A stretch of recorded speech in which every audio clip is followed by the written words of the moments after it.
Good evening. I'd like to call this meeting to order. And before we begin, I'd like to give some special welcomes.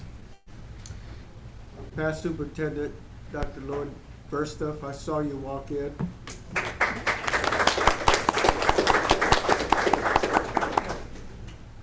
Past board members and good friends, Lloyd, good friend also. Juan Alvarado and Keith Byram.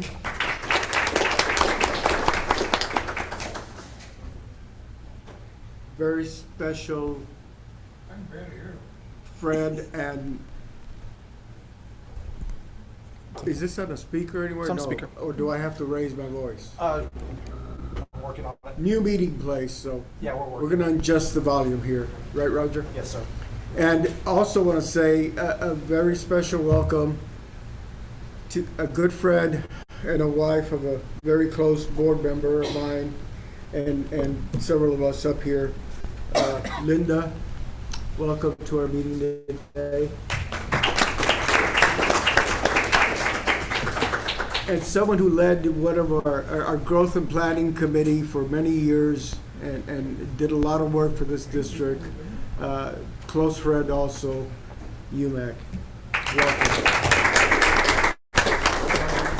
Just wait. Just wait. That's okay. I hope to be there one day. With that said, our invocation and pledges of allegiance.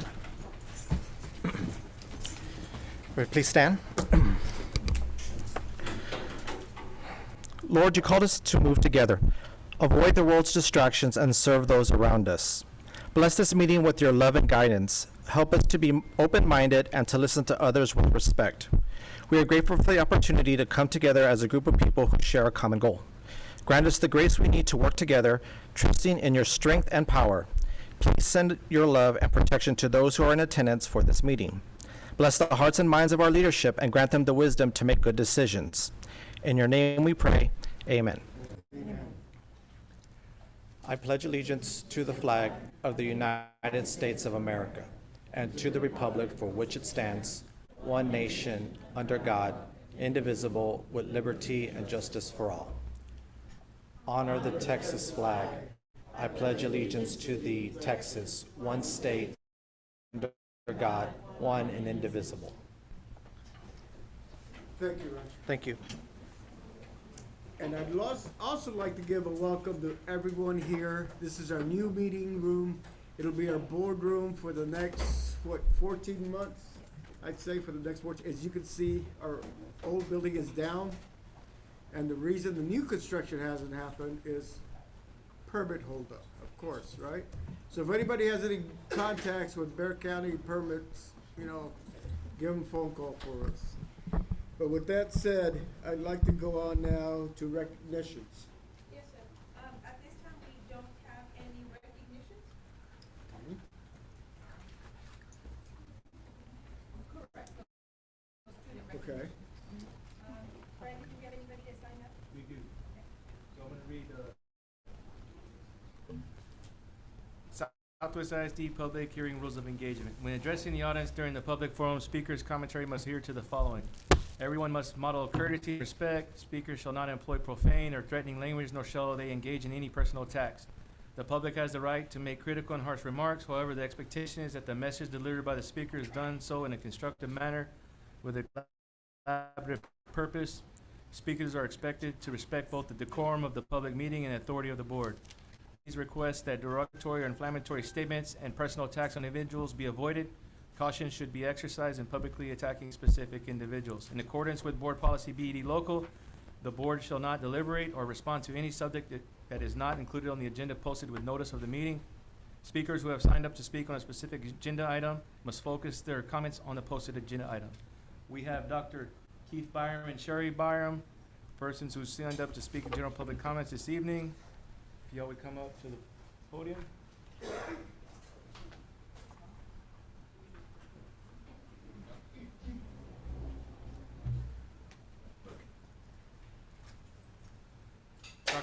Dr. Byram, you'll have 3 minutes to make your public comments. Oh, I Whenever can't you're do ready. it in 3 minutes, but I'll try. Dr. Ball, President Vasquez, Board, I'm honored to have an opportunity I'm honored, it didn't work. That's a trick. Yeah, he's working on that. Oh, okay. I'm honored to have an opportunity to say a few words about Mike Frazier. He was a person who was a dear friend, and I worked with him for over 35 years in the capacity as a board member. He was a fine, fine man. I met him one day, kind of by accident, driving down 1604, looking over and seeing a sign that he was putting up. I didn't know who he was. He was putting up the sign, and it said Bordano Fields. And so I pulled right in. I thought it was going to be a baseball field. And I pulled up, and there was Mike, and I said, "It's going to be a baseball field?" He said, "No, they're running for the school board." That was Carolyn Fields and Susan Bordano, of course. So we started talking, found out that we almost had exactly the same background in education and counseling and that kind of thing. And so I asked him. He told me there were a lot of things that need to be improved here, and he said, "I'm going to tell you what they are." And this is what he wrote in 1983. What he told me, he said, "I've got to." We have to. First thing he says, first thing we got to do is get a good football team. That's the first thing. Secondly, we got to build gyms because the kids don't have any place to go if it was raining. Thirdly, the schools need air conditioning, particularly the elementaries. We need a new school in Big Country. We need clean schools. We need to have good plumbing, and especially to get rid of the smell of the sewers that we had at the time. Now let me ask you, how did he do? Fantastic. Everything he told me that he wanted to do in 1983, he did. Not only that, in the following years, he added to that with more schools and then finally a second high school. And all you have to do is go look at them and know they are the pride of the district, and other districts don't have anything near what they are. I know he would say that when I'm going to give the credit to him, but I know he would say it was a team effort. It was the board and the superintendents and all working together. But Mike was the leader. Mike led us. If we started to go astray, Mike would pull us back. 20 seconds, sir. So, thank you so much for this opportunity. And Linda, we love you.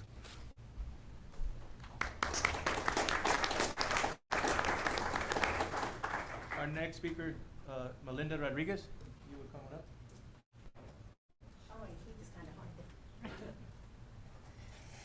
Okay, it's been a while. Okay, I would like to address the board and the trustees this evening on a topic I presented in March of 2022. I sent it in, I think it was during the pandemic time, and somebody had read it. And naming this natatorium after Mike Carl Frazier. At that time, I also mentioned maybe naming the football stadium after him. I grew up in Southwest. I started here in 1976. I went to the 6th grade campus at the elementary. So I'm an alumni from Southwest, class of 82. My kids have graduated from here.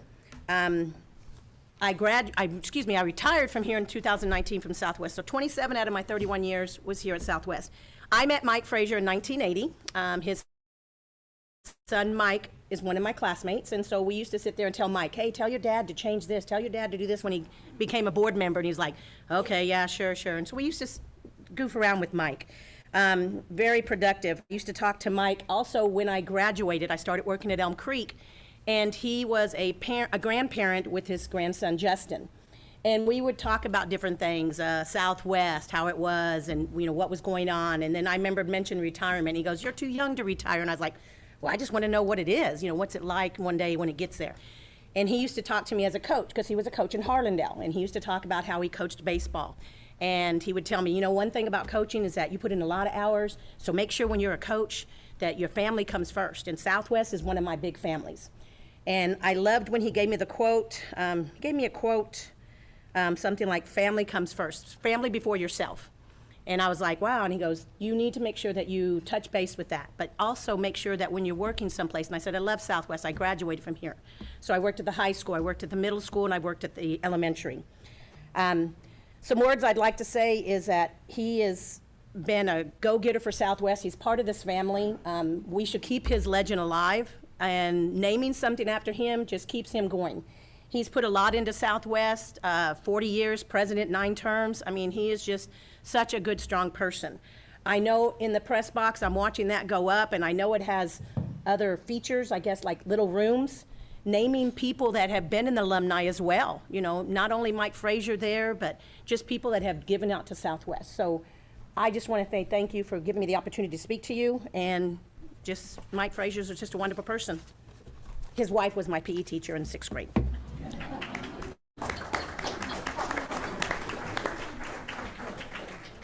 Next up, we have Dr. Lloyd Verstuff. Definitely putting him on timer. 30 seconds, sir. So good evening, trustees, and thank you for this opportunity to come up and share a few words. I did have put some words down on paper because I don't want to mess this up.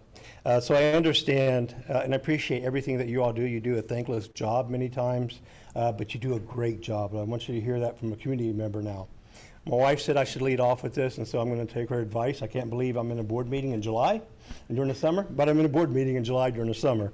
And tonight I understand that you all are considering naming the remodeled football facility to include Mike Carl Frazier as part of that name.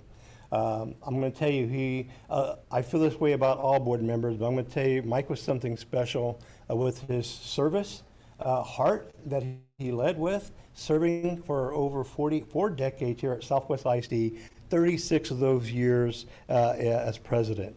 And I'd like to touch on about 3 issues that I know that Mike was engaged in, involved with, and led here in the district that have benefited our youth and our families and our community, and will continue to support our community well into the future. In the late 70s, early 80s, there was a bunch of conversation about where the city's going to put their dump, and they decided to put that dump on the south side of San Antonio. During that time, there was a lot of community uproar, and a lot of other former board members were engaged and involved in that. When everyone came to the fruition that we're not going to be able to change the mind of state or local authorities, they're going to place it here, Mike led the effort that if we are going to ask our children and our family to live in the shadow of a dump, that they should benefit from that being there. From that action, those conversations over time, we were able to work out that a part of the profits from people taking stuff to the dump would funnel to Southwest ISD. From those funds, we've been able to create an over $1 million endowment that provides student scholarship for post-high school opportunity for hundreds and hundreds of students every year. It's a legacy that's not only served our youth and served our families for the last 20 years, but will for us time as far as we can see. I think that's a real critical, consequential effort and action that Mike really led. The other one is when Union Pacific decided that they wanted to put a modem here in Southwest ISD territory. The original plans consisted of the main entrance being on Pearsall Road. Knowing that hundreds and hundreds of 18-wheelers were going to gain access, create unsafe passage for our youth who are driving, our families, our community, through the efforts that hit the media and lived in the media for over a month, Union Pacific reluctantly finally agreed to support a bridge to move that main entrance to IH 35, creating a safer environment for our youth and for our students. 30 seconds, sir. When Toyota came, he was critical in the 313 agreement. That was the founding funds that we needed to create the Southwest Education Foundation. On a personal note, I benefited from Mr. Frazier's tutelage as the former superintendent here at Southwest ISD. So many things he's done. I felt the wrath of Mike. I benefited from feeling the wrath of Mike. He was unapologetically resonant in his decisions, and he stuck with them. He taught me the benefit of that. But that's not what surprised me the most. What surprised me the most, the 2 times I applied for this job, I did not get it, is that he reached out to me on both of those occasions to have a conversation. Mike is a special human being who had great impact in Southwest ISD and deserves to be memorialized here at Southwest. Thank you.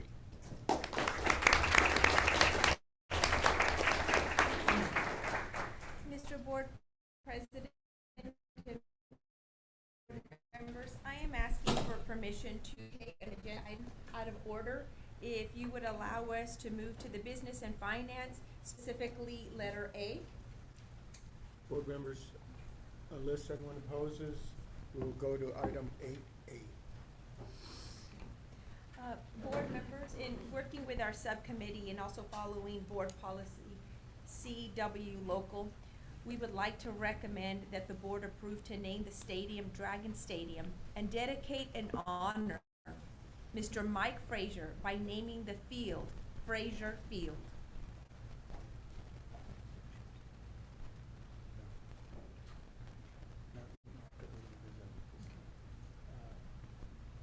Board members, questions, statements at this time?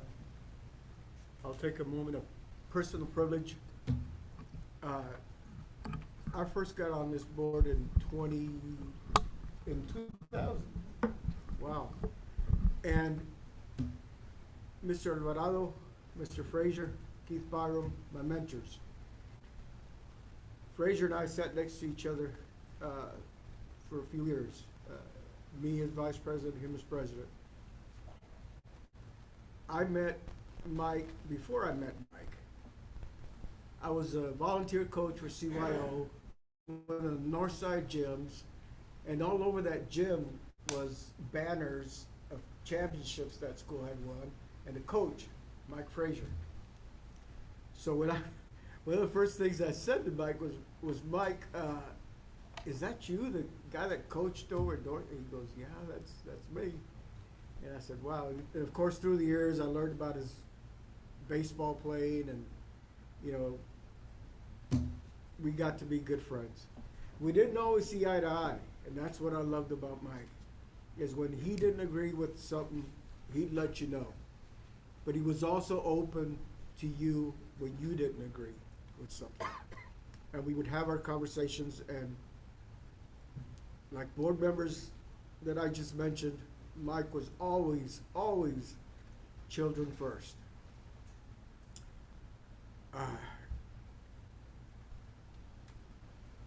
I think this is something that I know a lot of the youngins will say, who's Mike Frazier? Well, if they come up to me, I'll sit down and talk to them and tell them who Mike Frazier was. But I think this is something long time coming, and it's well deserved. And with that said, I'll entertain a motion. I move. I second. We have a motion and a second that we name our stadium Dragon. We keep the name of our stadium as Dragon Stadium, but we name the field Mike C. Frazier Field. All in favor, please say aye. Aye. All opposed, same sign. Motion passes. With that said, I will now the rest of the meeting is not going to be as exciting, I guarantee you. Okay, it's going to be a long business meeting. I'd like to take about a 5-10 minute break. Oh, we do have a presentation. Yes. My apologies. We have a presentation if the board And would I allow have a this. presentation. So I'm going to go ahead and read something, and then I'll call you up, and Ms. Frazier as well. Well, as you heard from many of his friends and colleagues, today we gather to honor and officially dedicate the field at Southwest High School Dragon Stadium to the memory of Mr. Michael C. Frazier. He was a remarkable leader whose dedication to Southwest Independent School District transformed our community profoundly. Mike Frazier's legacy is one of commitment to our students, teachers, and families. He graduated from Southwest High School in 1963 and was deeply rooted in our community. He tirelessly served on the Southwest ISD Board of Trustees for 40 years, guiding our district through significant growth and improvement. Under his leadership, Southwest ISD expanded from a small 4A school to a thriving educational hub with multiple high schools, middle schools, and elementary campuses. His vision and determination brought forth the construction of numerous new schools and the modernization of existing facilities, ensuring our students had the best environments to learn and grow. Beyond his accomplishments in Southwest ISD's infrastructure, Mike Frazier's impact was very personal. He cared deeply for every student, teacher, and staff member, always striving to provide them with the resources and support they needed to succeed. His genuine concern for the well-being and education of our children was evident, as you've heard today, in every decision he made. Mr. Frazier's leadership extended beyond the boardroom. He created a sense of community and family within Southwest.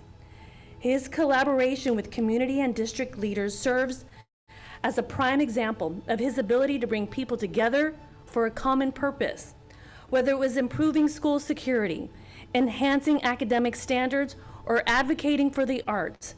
Mike Frazier was a steadfast advocate for what was right and necessary for our district. Mr. Frazier always put family first. It was important to him that his family believed in God's saving grace.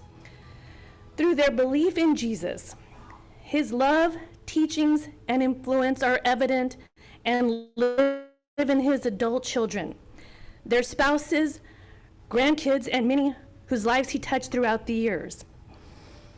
Today, as we dedicate the field in his honor, we recognize Mike Frazier as a leader, father figure, mentor, and a friend to many. His legacy lives on in the halls of our schools, the achievements of our students, and the spirit of unity he instilled in us all. So it is with great honor that we officially name Dragon Stadium's field Mike E. Frazier Field.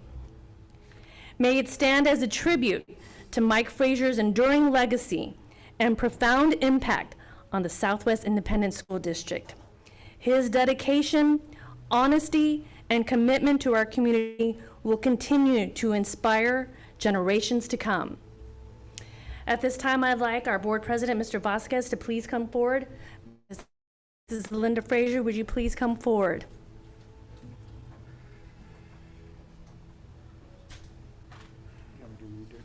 What this? Linda, in namesake and recognition in honor of Michael C. Frazier, known to us as Mike.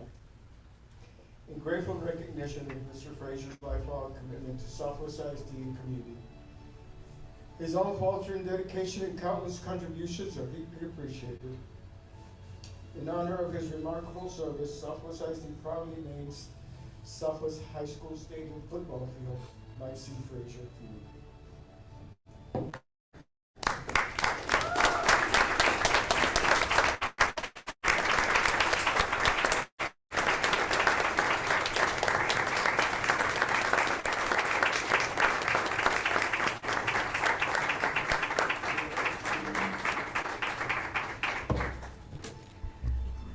Good evening, everybody. Thank you so much for having us out this evening. On behalf of Mike Frazier's family, my grandfather, I would like to say thank you for honoring him in this distinguished manner. We are always so proud to hear how our papa was admired for his great leadership and involvement as a community member to the Southwest ISD family.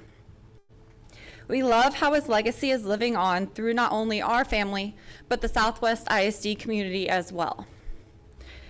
It was my first convocation shortly after I started working for Southwest ISD when I heard Mike Frazier and his impact mentioned. I was speaking to my Nana, Linda Jean, shortly after, and we said something to the fact of it being interesting how he seemed so famous here, almost like a movie star, when he was simply just our papa. A simple, very humble man, always supporting all of his children and family, yelling at any umpire while we were playing our sports, taking us hunting at the Dearleys, or the moment he comes over to our house doing room inspections. Knowing my papa, were he still here with us today, he probably wouldn't have even allowed the field to be named after him, or anything at all. However, he has been gone for nearly 4 years now, and he may be shaking his head at all of this, but he was truly an amazing human being, and he deserves this significant honor and every single bit of acknowledgement. Thank you again for this beautiful, beautiful tribute.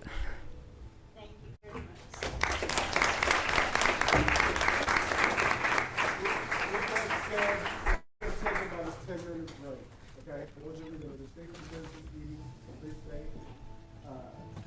If Ms. Frazier could please stay up here so we could take a few pictures. Sylvester, tell him that there's cake and stuff. There's refreshments and cake if you walk through those double doors. We'd like to invite everybody to stay, and anybody that wants to take pictures, we'll take a few minutes and take pictures. There's a motion and a second. All in favor, please say aye. Aye. All opposed, motion passes. Okay, now, items of information. Construction update. Yes, sir, we got Thomas, he's gonna come up, Thomas. start the construction updates. Is there anything?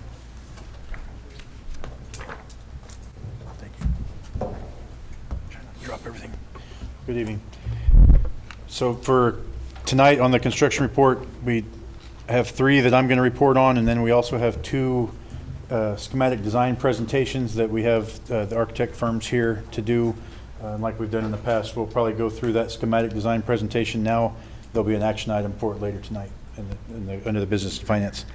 So actually I do need to call up Rafael Bedoya and Paul Gamble.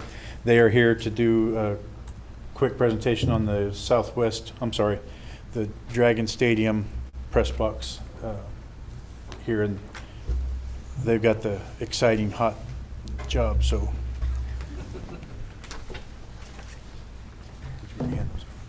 No, I didn't. Oh, okay. Good evening, everybody. Good evening. Mr. President, Superintendent, members of the board.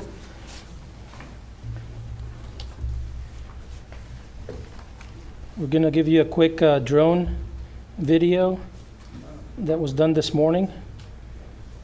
It'll kind of be self-explanatory, but we'll kind of run through it real quick. This is done from this morning. You're basically going to see a lot of the exterior sheathing starting to go up. Some of the waterproofing is going on. Some of the blocking for the windows that are going to start being installed sometime next week. And we're turning now to the north part of it, where you have some of those observation decks that we've talked about. And as we're turning the corner, you're going to see the backside that's facing the field, and you can see those balconies that we have up there on the second floor. So they're starting to put the sheathing on the exterior. On the interior, they're working on metal framing. They're starting to install the ducts for the mechanical systems. They're doing a lot of plumbing roughings, electrical roughing, so they're doing a lot of activity. This weather has held them up slightly, but not enough to keep them back a lot. They're still out there every day, and they keep going. We have a tentatively substantial completion for August 23rd. That's still in line with our schedule. Materials are coming in and they're being installed. They're going up as quickly as they're getting them out there.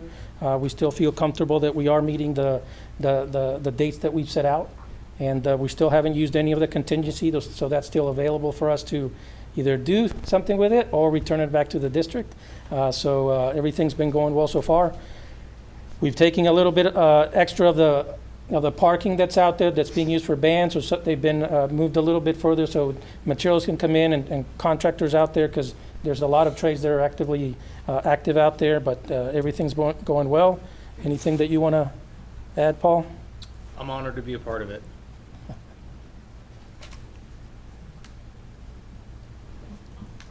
So one other thing that we did do, and Rafael touched on it briefly, the band practice field is going to be out of commission where it normally was. So we've actually just recently went ahead and painted another one back in the old space near the baseball field. And so we've talked to Ms. Ball, and she's aware and knows what the process is. But on that August 23rd date, we should have them back into their normal location and back practicing there at the regular tower. So. Y'all have any questions for us today? Thank you. Thank y'all. Okay, so then, the other jobs that are going on currently, central office renovation, I know you all drive past it when you come in here and everybody sees it, but all of the demolition has been done except for building 400. We are still currently doing the abatement part of the building 400, so we can tear that building down. That should wrap up hopefully by the end of next week, and then they'll move there. I don't know if y'all noticed that the Quonset hut, where the grounds crew shop was, the old bus barn, it went to the ground last week on Thursday, so they are moving forward with all of the demolition. Got the building pad staked out, a lot of utility works going on, but we have not received the BPA yet from the county. So we are still waiting on that. Dr. Ball and I actually had a meeting today with Rebecca Clay Flores' operations manager, and so we were trying to throw out ideas on what we can do in the future, but we're looking for those. But right now, they tell us any day, so we're waiting on that. Is the minute we get that building permit, KenCon's ready to go to start putting the building foundation down. So I don't know if anybody has any questions about central office right now. The Bob Hope Elementary School renovation, KenCon has mobilized. They've started the site work. They've torn out all of the existing asphalt and dirt where the new building or addition is going to go. The portables arrived this week. They are currently working on putting the decks and putting them together and getting them leveled out. That way, shortly after the start of school, we'll be moving into those. We still need to get them hooked up with the utilities, the fire alarm, PA, the sewer, everything needs to get hooked up to them. So that will probably not happen right at the first day of school, but shortly after that we will. We actually, along with KenCon and OCR, we met with Miss Garza and her VP yesterday, kind of went through where will we be at the start of school, what the plan will be as we phase through it. So I think she's on board, understands what's going on. The one thing that we had to remove the pre-K playground. There's just not room to, part of it was in the building pad of the new addition. The other part of it was in all of the laydown area, contractor parking and spoils area that we need. The site is just so small. So we are working with Ms. Garza and with the pre-K folks to try and bring in additional supplemental playground equipment for the year. We will put it back once we remove the portables, but it'll have to wait until after the portables are gone from the site, once the renovation is done. So I don't know if anybody has any questions on Bob Hope. Okay, then I'm going to, the first presentation we have is LPA. Sorry, they're all running together. So this is Jim Opelt and Chris Sinville, and they're going to provide the schematic design presentation for Elm Creek. Good evening. Thank you guys for having us tonight. We're really excited to share progress to date on Elm Creek Elementary School. So a little bit on the overall schedule. We're wrapping up schematic design. We expect to be complete with construction documents around Thanksgiving. We're hoping to get the contractor mobilized in January. And we're looking at likely a 2-year construction schedule, kind of because we're needing to do it in phases. So we'll move quarters of the building out into the portables and renovate those, and then they'll move back into that building. So looking at about a 2-year construction process. Just wanted to share a little bit about our process. So we were really lucky to be able to meet and get to know the campus. So Principal Garza and about 10 campus administrators and teachers, we kind of worked through visioning with them. So they helped us understand what makes Elm Creek unique. And how we'll define success on this project. And really what we learned is that the school has really good bones. It's very functional, but they are hoping to have a kind of a school-wide refresh on the interior to really bring it up to date. A lot of it hasn't been touched since the 90s. There are also some targeted improvements in the building, expanding the library, providing a couple extra staff restrooms, and then some work on the playground area that we'll get into a little more detail on. So the overall concept in working with our campus team has really been about growth, change, and exploration. We learned that this is a multi-generational campus, so a lot of people have really long history. Some of the teachers there have been teaching there since it opened, which is really amazing. It's an amazing place. Looking at the floor plan, overall, most of the things will stay where they are. We're not looking at a lot of moving people around. We're looking at more targeted renovations. So we'll still have 39 teaching spaces, but we'll go into a little more detail in some of the areas that have larger renovations. So the main entry, one of the big things here is adding a toilet room for visitors because there's not an easily accessible toilet room. We're also renovating the reception desk. It'll be totally refreshed in the entire space, but we're moving the reception desk so that we'll have a secure vestibule with a window, a transaction window to get visitors onto campus quickly. And these are a couple of views of that space. So the materiality in here, we're really looking to bring warm materials in. So we have some wood feeling in the ceiling and the walls. You can see the renovated desk here and then the transaction window on the right. And then in the library, one of the biggest things there is a slight reorganization to make the library a little bit larger and to get the teaching space in the library kind of in the corner of the L shape, so the upper portion of the L shape there on the screen. So what that does, the reorganization allows all of the stacks, all of the books to be toward the front of the library along with a new desk for the librarian. So a couple of views in here. So this is right in the entry door looking toward the new teaching space behind the kind of tree wall feature. And then this is a view where you can see the new desk and the stacks to the right. The typical classrooms, they're going to stay largely as they are, but they'll have a full interior materials refresh. So new flooring, new ceilings, lighting, and new millwork. So just a couple of views of what that will feel like. In the classrooms, we heard that more rideable surface and tackable surface was needed, so we'll be providing additional tack and rideable walls. This is a view of the new millwork. Life skills and the special education program at Elm Creek, this is an opportunity to really bring those up to modern day standards. So one thing that we're looking to do is move life skills to the current art room.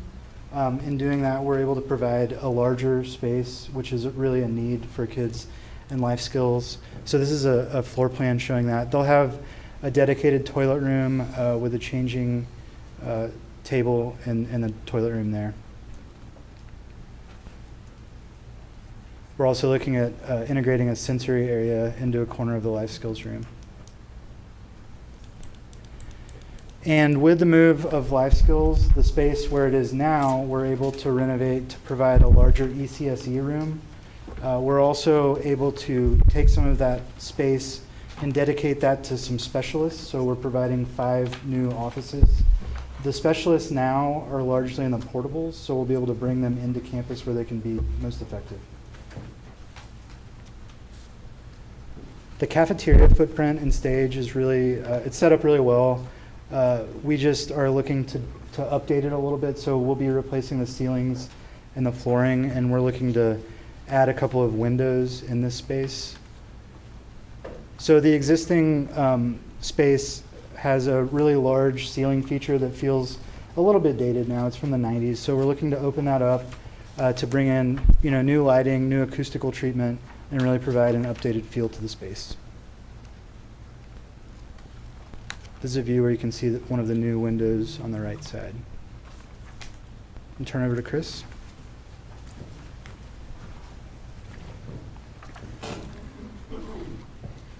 Okay, so we have a couple of exterior upgrades that we're doing. So one of the main ones is the front entrance canopy. It was kind of confusing, at least upon the entrance of it when we toured the building. So we're looking at demoing the pyramid entrances for the campus, and we'll update it with a new modern canopy that signifies hierarchy into the main entrance for everyone.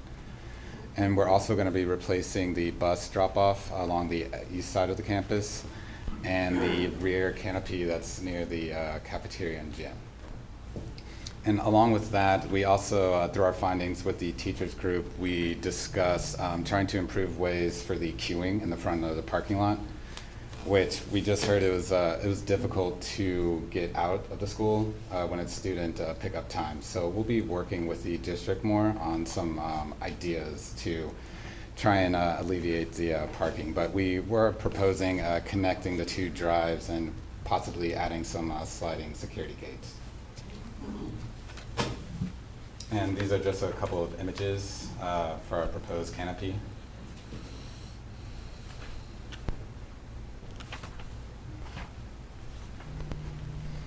And along the rear of the campus, we mentioned that we're going to be relocating the playground equipment.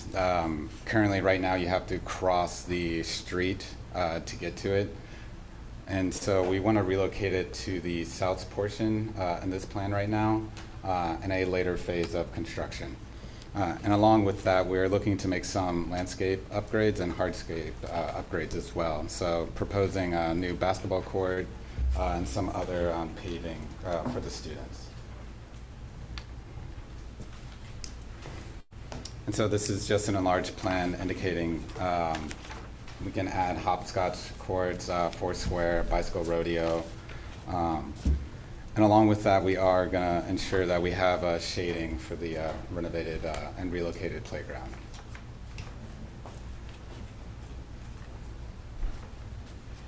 And these are just some conceptual ideas of what that hardscape paving can look like.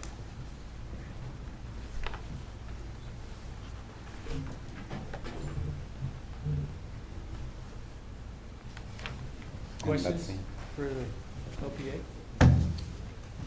I have a question. On this picture here. Yes, ma'am. The columns that are holding up the canopy, are those the same size as the columns that are when you're going into the school? So what we're looking at here, we're going to tear down the existing canopy that's there and rebuild the canopy. So the image that's on screen now is new steel columns, and then they're wrapped with limestone veneer. Okay. I'm not sure if they're the same size as what's there now. We can go take a look at that. Yeah, I'm just curious because I know at pickup time they're using their little intercoms and yelling for the kids, and I don't know if those columns are going to prevent them from seeing little kids. That, you know what I mean? I don't know if did the principal saw that? She's like good with the columns. Yes, ma'am. We can talk more about that though. If the concern is visibility and being able to hear teachers, we can look into that a little more. Okay. Any other questions? Thank you. Thank you. Okay, so next will be Jeff Rodriguez with Huckabee. He will be presenting the same schematic design presentation for the Crewald School of the Arts. Thank you. Mr. President, Dr. Ball, and members of the board, it's a pleasure for us at Huckabee to be here presenting today for Crewald School of the Arts schematic design presentation. What is this one? Okay. Okay. So very good. I can do that, so thank you. All right, so today we would like to go over our presentation with you and work through what we've done for schematic design. And so currently we are working with a number of consultants as well for this project. We are working with Pape Dawson, a civil engineer. We're working with Alpha for structural, MEP engineers for engineering. We have Combs Consulting for technology and Cooper Lochte for landscape. So we have a bunch of narratives here that I'll speak through the presentation about the updates for the project. So currently we're working on the outside as well as the inside of the building for the elementary school. And so these are narratives that you can read through the presentation. So currently what we're showing is, we're showing about a 16 to 18-month construction period starting this spring here of '25. We will work with the facilities department to bring portable buildings on site, so we'll have swing space for the construction as it's working through the renovations of the building. On the outside, we're looking at replacing the 3 canopies, the canopy at the gymnasium area, the parent drive, as well as the bus loop. That's about 7,000 square feet of canopy replacement. In addition to that, we are looking at upgrading some of the finishes on the outside, some of the flashing. We know that the campus has recently had a new roof and a lot of mechanical upgrades, so we're not touching that component of the campus, but we will be working with the downspouts, the gutters, and the flashing as well. In addition to that, we've worked with the facilities department, and we understand that there's some current sewer smells in the back, and so we'll work through that with our civil engineer to make sure we have any sewer issues or waste issues addressed through the upgrade of this project. And lastly, on the exterior, we are also adding an outdoor amphitheater. And we have a few presentation slides for that that we'll go through as we go through this presentation. So for the most part, the campus is getting an all-new, fresh update on finishes. And so currently, all the schools have vinyl wall covering throughout, and we are going to be removing that vinyl wall covering in all the classrooms and the corridors. And so we'll work through that at the campus. But our focus has been, since this is the School of Arts, we worked with the programming to look through how we could maximize some space in addition to the platform, but classroom space that we could utilize within the building. And so at the front of the school there, adjacent to the administration, we were able to capitalize on a 2 classroom component there where we're going to update that for performances and dance practice there right at the beginning or the entry of the school.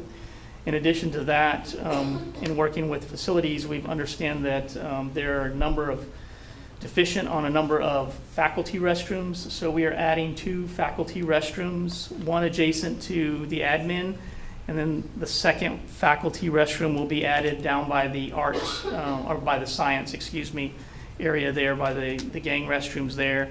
In addition to that, we'll be adding a public restroom with the secure vestibule. They'll have access before they get vetted to actually go into the restroom before they come into the school. So that was an understanding that we heard from facilities and the campus that would benefit them.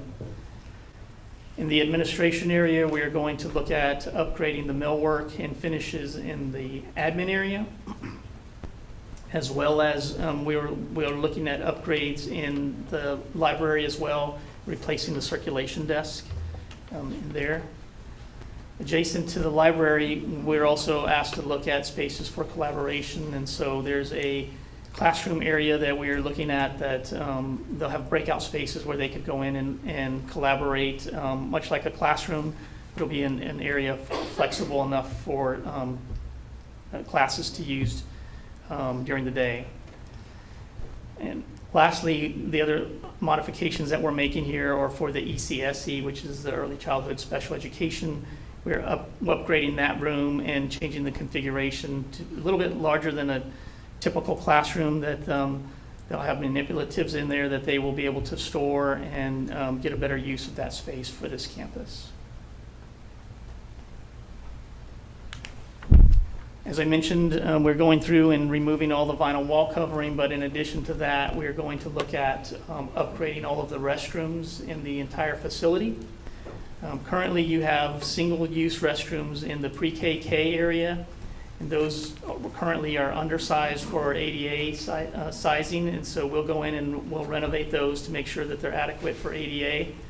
In addition to that, there are a number of multi-user restrooms that we will be stripping those back down to metal studs and replacing the plumbing fixtures. We'll be looking at the flooring, the ceramic tile, the ceiling, and all the fixtures and accessories that go with those. So you'll have basically brand new finishes in all of your restrooms at the campus. In addition to that, we're going to, down the corridors, currently you have a glazed block that protrudes out of the wall currently. And so we're going to take a look at that and actually remove that wall. They don't make that block anymore, and so any additions and renovations that we would do would be hard to go back and match. And so we're going back with a wainscot ceramic tile down the corridors and remove the protruding object that's there in the corridors. So that'll be an enhancement down all of the corridors there.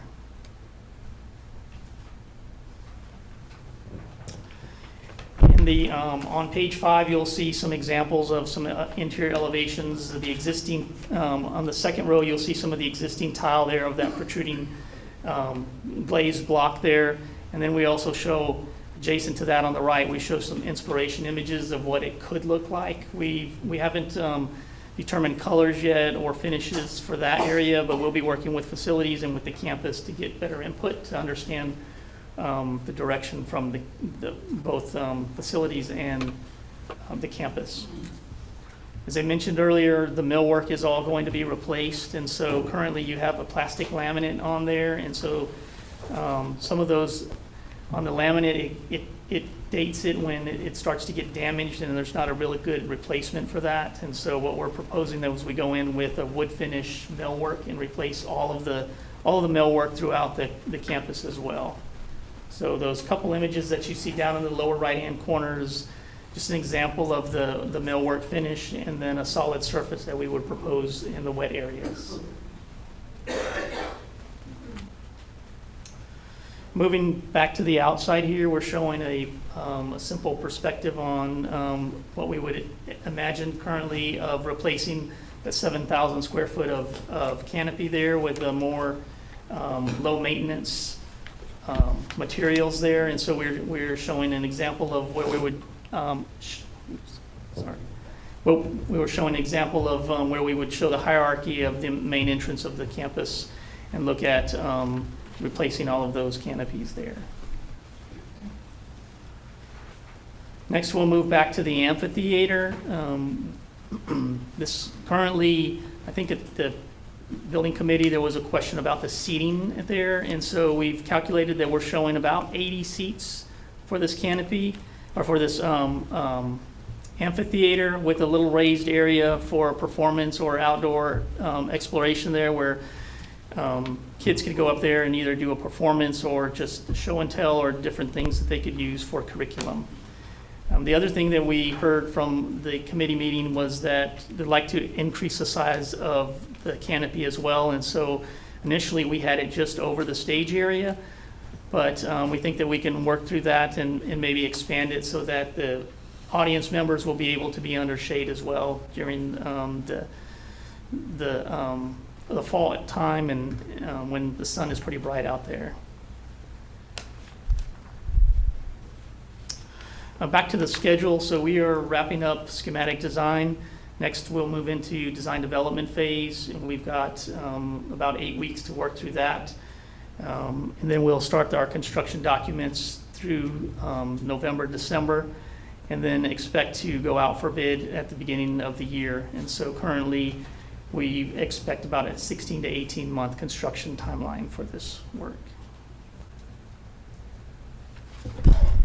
That's all I have. I have a question. I didn't hear you mention anything about having an outside window, like, I thought that Brandon had said that we were gonna match. haven't circled back with both groups to kind of finalize that, but Okay. that's our plan. Okay, so you will be discussing. Yes, ma'am. Any other questions? Thank you. Thank you. So the only other update I would have is Southwest Elementary. We actually took bids today for the CMR, and that job is schematic design will be being presented, I believe, at the September board meeting. So we'll be doing this same action, and but the CMR did bid today. We'll be bringing that next month probably to bring them on board for Southwest Elementary. Anybody have any questions for me? Anybody got any questions? Thank you. That's it for construction. Okay, monthly tax report, Yes, sir, we're at 96% collection, so we're going to be at 98 by the end of August. We're usually around 98.5 to 99%, so we're on track. thank you. Financial report, investment report, anything you want to point out, No, sir. board members, you've had that before you, any questions? Report on gifts and bequests, review of purchases over 50,000. Okay, state assessment update, do we have anything on that? Yes, we do. We have Lisa Bolte that's gonna, give us a report, but when you see this, board members, you will see that it's about 97, slides, okay? It is very lengthy, but this is going to be, information that is going to be parceled out. And tonight, we're going to give you a brief component of it, but we wanted to show you, and Dalila's on vacation, so she wishes that she was here, but she is on vacation this week. But wanted to share that we have been looking at all the data, and you'll be very pleased to see that we've maintained a lot of the success. And at every one of our subcommittees, we'll also be sharing instructional data with you. So you won't get all of it tonight, but you have the whole packet, and this is what we'll continue to use throughout the year. So Lisa, go ahead and share the highlights. All right, good evening, Mr. President and board members. Thank you for having me up here today. We're going to talk about our preliminary STAR results. We call them preliminary because these are not filtered for accountability. So first, we're going to look at the Bexar County comparison scores for 2024.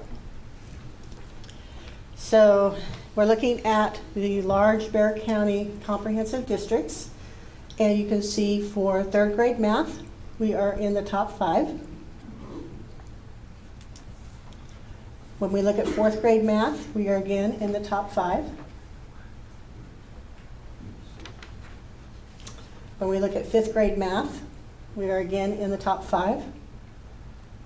So we've been able to maintain that top 5 rating in math at the elementary level for a number of years now. When we go to sixth grade, we continue to be in the top 5. Seventh grade math, we're actually in the top 3. You'll notice there are a couple of districts that do not give seventh grade math because of the way they have their math program arranged. And then eighth grade math, we continue to be in the top 5. We move to reading, language arts. Remember, this is a very changed test because now we have reading and writing integrated together in this test. And we are in third grade reading, we are in the top 5. Fourth grade reading, we're actually in the top 3. Fifth grade, we're in the top 5. Sixth grade, we're in the top 5. We do take a dip at 7th grade. We're in the top 6 at 7th grade Rilla. And then 8th grade, we have that dip also where we're at the 6th place for 8th grade Rilla. Moving on to science, 5th grade science, we're in the top 5. And 8th grade science, we are again in the top 5. And then finally for 8th grade, we are in the top 4 for social studies. As we move on to the high school, what we've done with the data for the high schools is we have filtered out our retest students so you get a better idea of our curriculum and how our curriculum is performing, keeping in mind we do have some districts that are 100% of their 8th graders are taking algebra. So we have some work to do with our algebra. When we look at biology, we're in the top 5. When we look at English 1, we're actually in the top 3 for our first-time testers. And English 2, we're in the top 5. And U.S. history, we're in the top 5. So one of the things I'm always asked the minute we get our scores back is, what is our rating going to be? So we are going to talk to you a little bit about projections what we might possibly get for a rating this year. This is all preliminary, it's not final till TEA says what we have. TEA will release publicly the ratings for 2024 on August 16th. 2023 is being skipped because of the lawsuit. Yeah, so it says at the end of the packet that you have, if you want to look at that. I'll give you a minute to flip through to the very end. So keep in mind, there were no letter grades issued in 2023 because of the lawsuit. That still is ongoing litigation. The methodology has completely changed, that's why there's a lawsuit. So we cannot compare 2022 to 2024 because of all the massive sweeping changes that happen to be like comparing apples and grapes. So there are lots of different changes. We have the change in the district letter grade calculation. We have the change in CCMR calculation, and then we have the significant change in how the domain 3 closing the gaps is calculated. And then on top of all those changes, remember we have all the changes to the STAR test with the change to 2.0 question types, the reading test becoming a reading writing test and adding writing at all levels, and then also having the writing component included in not just reading language arts, but also science and social studies. So do not go back and compare 22 to 24. And this is just a prediction. It's not final until TEA releases on August 16th. But this is our projection. We are projecting that we will be a C district. We are projecting that we will have an A campus as Cass STEM. We are predicting a number of B campuses: Southwest, Sun Valley, Sky Harbor, Big Country, Indian Creek, and Crewell. We are predicting a number of C campuses: Legacy, McNair, Southwest Elementary, Spicewood, Elm Creek, and Meadow Creek. We are predicting some Ds: McAuliffe, Scobie, Bob Hope, and Hidden Cove. And you'll notice there's an asterisk by 2 of those. That's what it's called, a forced D. There are 4 areas that they're grading. And if 3 of those 4 are a D or lower, then they cannot be higher than a D. And so we do have 2 campuses in that situation. And we are predicting that we will have 1 F campus at Resnick.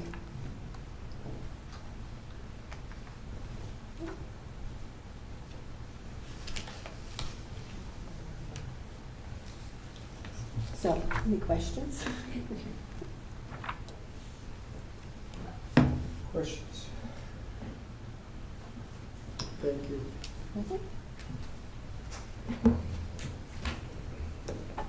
Demographic study. Yes, sir. Tonight with us, we have Brent Alexander here with us from School District Strategies. Y'all know Brent, he's been with us a while, helping us predict the future. And he's here with some great news. We're fortunate enough to be a district on the growth.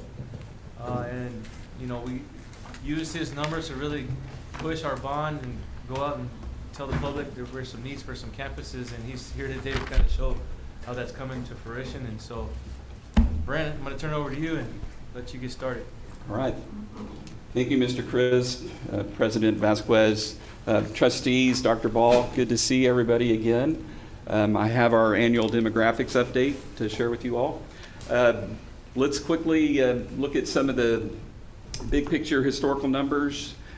Each year I begin with the latest census numbers that we get each fall. So what you see here are from the fall of 23.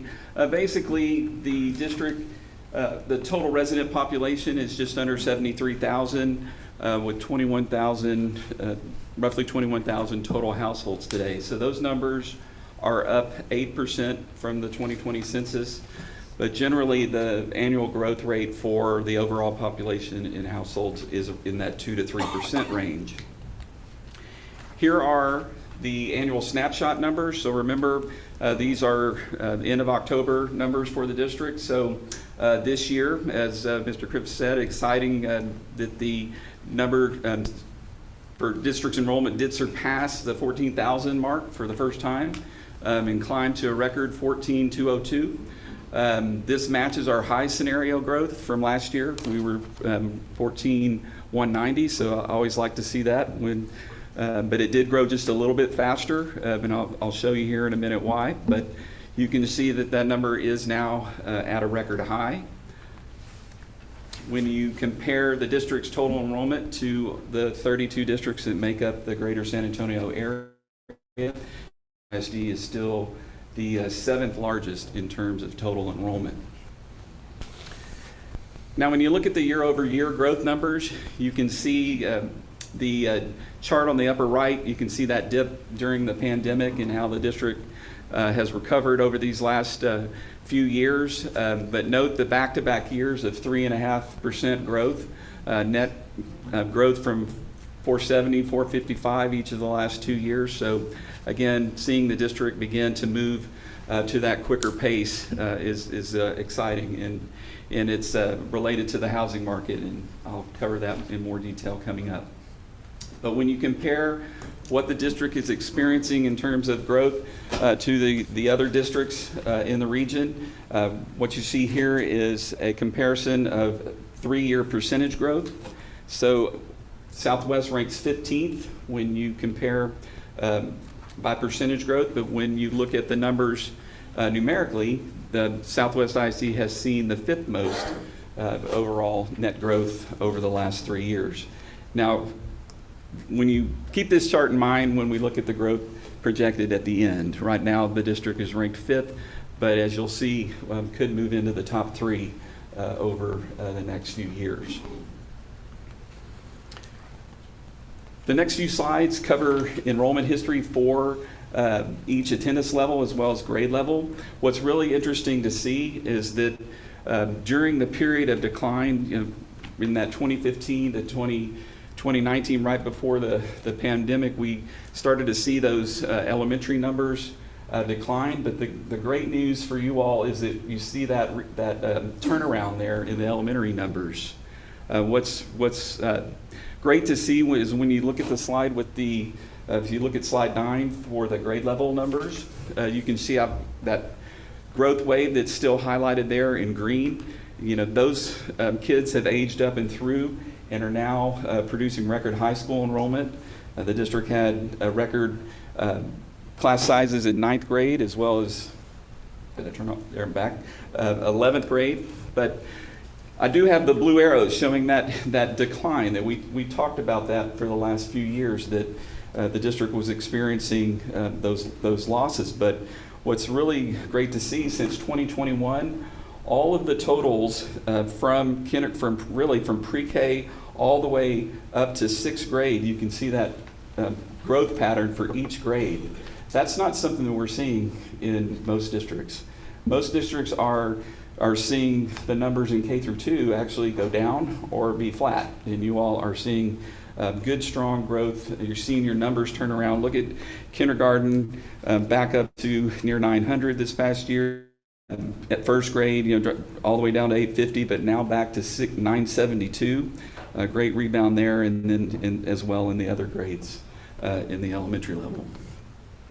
So this chart, again, compares incoming versus outgoing. You can see how from 2006 up until we saw the big charter school expansion and competitive environment begin in 2015, 2016, how the district was in that fast growth pattern, and then how it's changed, over these last few years. But we're starting to see those entry kindergarten and 1st grade numbers come up and start to move you all back to positioning the district for faster growth. The cohort survival rates are in the report for your reference, but I'll move on to the birth rate. So recall, as I shared with you last year, the local birth rate has increased over these last few years.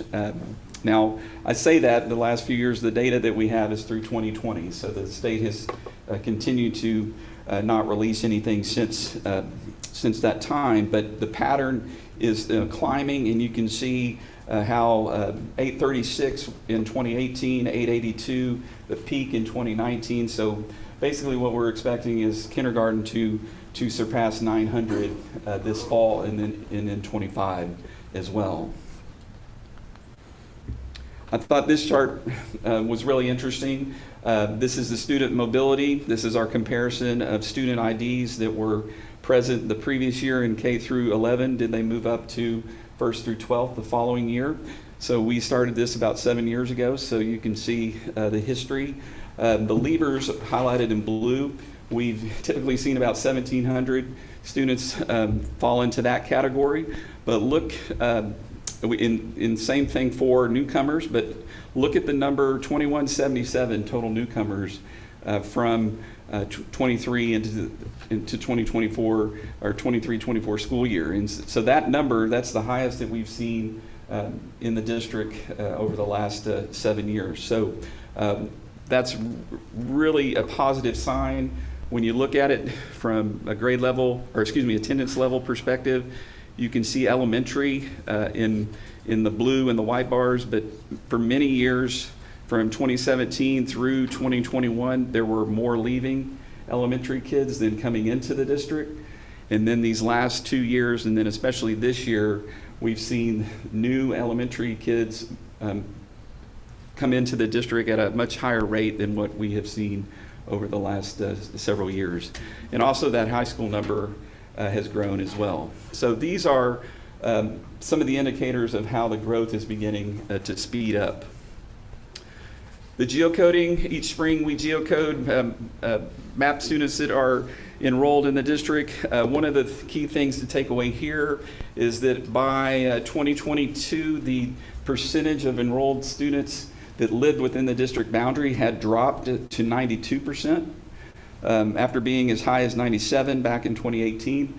But notice the gradual decline, or excuse me, the gradual increase the last 2 years back up to 94% living within the district boundaries. So the hot spots that we've talked about these last couple of years through the bond and are still there. You can see in red the growth that has occurred over the net growth over the last 3 years. You can see how the Spicewood Park area and then Medio and Southwest attendance zones have also seen significant growth over these last few years. Also pay attention though that there on that east side of 410, we continue to see the aging in Hidden Cove and Indian Creek area, as well as the Big Country area in the north. I have done this table for you all for many, many years, and it continues to show that the houses that are being built in the Spicewood and the Southwest Elementary Attendance Zone are producing new K through 2 students. That was one of the areas that significantly dropped back prior to the pandemic. So the main driver of the growth in the district has been the housing market. I've got several slides here that talk about the economic conditions. This chart here is for all of the greater San Antonio area. And the blue line are starts, and I think it really represents what's happened. When it took that big dip here, you can see right here, this is when interest rates in the fall of 22 went to 7%. And so we saw the pullback from the building community through the first part of 23. But over these last year or so, we've seen builders focus on offering rate buy-down programs, and the rate buy-down programs have been essential to keeping the housing market going. They have been, here's a chart that shows you the historical interest rate. Just know that right now we're just under 7%. So right now, we're thinking that the rate is going to stay in that 6.5 to near 7% range going forward. The danger is if it goes over 7. That seems to be the problem, or the area where builders experience problems getting people qualified. A big change that's occurred while the interest rate has increased and prices of land have increased. It's caused an affordability issue. And so I put this slide in here to show you how the builders, especially here in the greater San Antonio area, have shifted their area of focus down in price to the entry-level market. What we're seeing is more 40-foot wide lots being developed and more simple floor plans, more basic floor plans being developed. You can see the year-over-year growth in terms of starts under 260,000. So Here's an example of what Lennar is building. So this new type of product on the smaller lots often does not even have a garage. Some don't have a one-car garage, but you'll see various builders throughout the region building this new type of product. This does get the price down to where most people can afford it, but what it's doing is it's the yield from the student yield from these types of houses is half of what we've seen historically. So it takes more of this type of homes to generate enrollment growth. That is a huge thing to remember. All of our research through the yields is showing that nearly all of these subdivisions are yielding 0.2 to 0.5 students per home. Historically, when lots were 50, 60 foot wide or even larger, and homes were 3,000 square feet, 4 and 5 bedroom, we were seeing yields up in that 0.5 to 0.8. So that's something to keep in mind. You're going to see a lot of houses being built, but the rate is still somewhat subdued because it takes more of these homes. But without getting the price down, you wouldn't see the activity that you're seeing today. Again, the growth drivers are still strong. We are seeing job growth a little bit slower, but it's essentially returned back to where it was pre-pandemic. I'll move ahead and show you the record activity. This is really amazing. Look at the blue and the red line. Those are blue are housing starts, red are occupancies or closings. So for the 12-month period ending at the end of March, both were at record highs that we've ever counted out here over these last 20 years. So these are exciting numbers to see. You can see the green line, those are new lots delivered, so just under 1,800 new lots put on the ground. So that's another indication that the developers have that confidence that they're looking at in that about 1,500 a year number of homes. Southwest has moved up the chart in terms of total, when you compare total homes being built annually to the other school districts in the greater San Antonio area, up now into the top 5. And you can see Medina Valley up there about 2,300 a year in 4th place. Here's a list of the top performing subdivisions. You'll see many on the list that we've talked about over these last few years. Note how many of them are now I did note in the columns on the right, I did sort 24 attendance zones. So when you look at the data by attendance zone, the Bob Hope and Spicewood areas are seeing about 375 homes closed over the last 12 months. And then you can see Meadow Creek and Crewald, and then Southwest Elementary all doing over 150 homes as well per year. When you roll those up, many of those fall into the Resnick attendance zone. There are about 1,000 homes closed in the Resnick attendance zone over the last year. And then you can see the steady growth that the Legacy High School attendance zone has seen since 2018, 2019. In terms of total lots, right now there are about just under 3,000 total lots fully developed. Those are lots without a house started on them. There's another 2,000 plus homes that are that are under development. So when you combine everything on the single family side, there's over 8,100 single family lots planned in the district as of March. So driving around, seeing some additional things happening, we know that there are potential for 600 to 700 more lots to come into the mix here. And then we're also hearing additional lots that could be developed along the 35 corridor near 1604 that could add another 3,000 lots into the mix for the district. So let's look at some of the photographs of the development quickly. Here's the Vita subdivision. What's interesting here is I'll jump ahead real quick. They originally started with product that was more expensive, like you see in the left-hand part of the slide, and then they've also added Lennar with the more affordable type of homes as well. So that's boosted some of the numbers, but the yield is staying around 0.2 enrolled students. Note that there are over 500 apartments that are coming. They're getting, I believe that Los Arcos is open now, but the Viento apartments are also right next to it. So combined, those are over 500 units that will be delivered. Here's just a picture of the hospital under construction there, job growth in the district. You can see also the Smiley tract just east of Hunters Pond is now moving dirt. That'll add another 500-600 homes in that area there between Vita and Hunters Pond. Here, just another photograph looking back to the east, 410. You can see Applewhite Meadows here in the center, but right here you can see the South San Antonio apartments. Those are income-assisted apartments that are coming in, part of that 1,700 or so units that are currently. Let's go ahead and move over down 16 Watson Road. Toyota's up in the upper right of the photograph. You can see Preserve at Medina. Look how big it is today. Think back many years ago when this was just a sea of dirt, and look at all of the homes that are there now.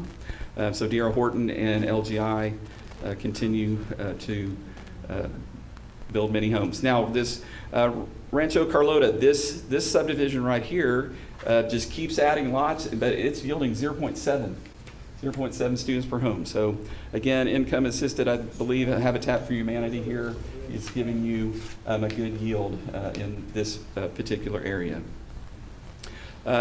Lots of activity beginning around Resnick and Southwest, and then the future Alvarado Elementary, areas. So this, you can see Medina Crossing for KB, also in the upper right, Legacy Point for Lennar.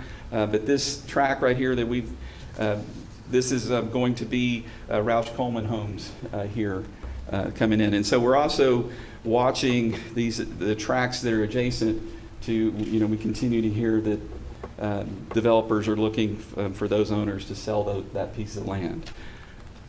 As you move over into the Fisher Road corridor, you can see two of the Frontier Crossing, the Bristol Apartments. You can see the Mesa Vista development with Classic Century and Castle Rock. Then here's Lennar with the Valley Soul. So at Pearsall and Kinney, just by Summer, the land just to the west of that looks like it is now controlled by Lennar, and they could have 600 to 700 homes going there in the Southwest Elementary Attendance Zone. Just make note that that's not in our forecast yet. That is brand new. So Summer Hills model, this is the product that's just a little bit higher up in price from what you're seeing. This starts in the 300s. So Meadow Creek Attendance Zone, Crescent Hills, top seller. And then D.R. Horton at Solana Ridge, they're down to their final phase, but we continue to watch the wooded area next to 410. They've gone back and forth with the city for, they've tried to get a build-to-rent condo development, apartments, possibly single family in there, so we continue to watch that track. Up in the 1604 and 90 area, you can see the Amazon distribution warehouse there just south of 90, but you can see Applewood and the growth that's occurred here. But note that there are still additional apartments planned here. There's retail that's planned here. On the northeast corner, H-E-B owns that corner for a future store. So a lot potentially could be happening here over the next 5 years in terms of adding retail and additional development to the district. So again, Cinco Lakes, just amazing to watch it progress over the years. Continuing to add here, look at the photograph of Cinco Lake. I can just remember standing here telling you that, hey, there's a neighborhood here, but Pulte's going to do called Cinco Lakes, and there's nothing there. And now you can just go up 1604 and see all the homes up the hillside. And, we continue to watch Lucky Ranch. Just know most of it is in Medina Valley, but there are pieces of land, this land that snakes around here, plus all of that you see kind of originally, or somewhat graded out there. Those are all in Southwest ISD, but this is the area that the rezoning moved to Big Country. And then finally, the Melissa Ranch area around Crewald. Okay, so when you look at everything that's happening in terms of single-family construction, we're looking at about 61 total homes over the next 5 years, averaging about 1,400. But really, the lot supply today would only allow for that pace for 3 to 4 years. That's why I'm mentioning we're going to have to continue to watch this, because the developers are not going to let this fall off. They're going to continue to add plats as they see this fall back. So we're starting to already hear from the city of San Antonio and other developers that, hey, we're looking at, in particular, really that 35 corridor as well. So we will continue to watch that. But based on what we know today, over 9,000 homes, 2,700 apartments, the yields are showing that as the homes are going up, as more of the smaller homes are being built, the yield is coming down. So you can see this year the impact that the smaller homes have had on the overall yield. Apartment-wise, the new apartments have been very strong student producers. They yielding 0.45 as an average, but look over there on the right, you can see how the total number of students living in apartments in 21 was just above 600. Now it's over 1,000 across the district as these new developments have been added. So what does this mean in terms of enrollment? It keeps the district on that 2.5% to 3% annual growth rate. The blue line is more of a 2.5% rate. So I know y'all ended the this past school year at about 14.3. And so we're thinking that on the low end 14.5, but probably should be by November into that 14.7 range if all of these houses that are under production close. But that will move the district out, that 5-year growth, or remember I was talking about the 3-year numeric growth, 1,300 kids, that would probably move you all up into third place overall in terms of fastest growth. But the red line is more of a 3 to 4% annual growth. So if we continue to see more development come in, there's potential for the rate to strengthen, especially if interest rates do come back down a little bit. What does this mean in terms of capacity? You all, with the 2023 bond, it's great that it passed because it gave you the expansion of Bob Hope and also the additional elementary at Alvarado. And you can see here, this dashed line is the functional capacity of elementary. You can see by 25, 26, you're already into that 90 to 100% full range, but the additional capacity does drop it back down into that 80 and under 90% for a few years. But an additional elementary is likely going to be needed, as towards the end of the decade, if at this pace. So you're in pretty good shape on middle school and high school. I've got the individual numbers in there for you all. I think the biggest campuses that are going to take a lot of this housing growth, Sky Harbor, its new attendance zone with the Von Ormy area, Southwest Elementary, these actually will grow higher from what I've got here with that additional Lennar neighborhood, but Spicewood Park. So, the additional elementary will come in and help relieve some of the overcrowding from the growth. So that's fantastic, but we're going to have to continue to watch this as we go forward. Now, the boundary changes did provide you all more balance, especially moving more into McAuliffe. And you can see here when you look through the projections for the middle schools, many of them are now falling into that 50, 60, 70% usage of capacity. Everything seems pretty balanced. And then high school growth looks like it's headed towards where you're going to have both schools generally around 2,300 here in the near future.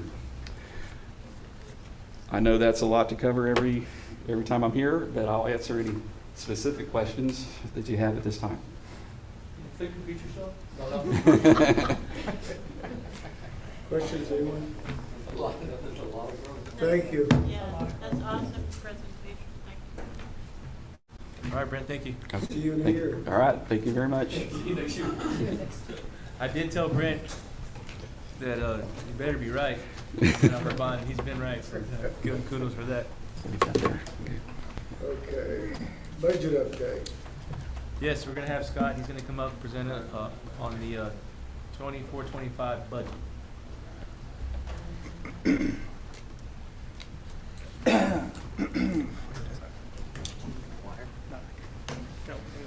Budget update.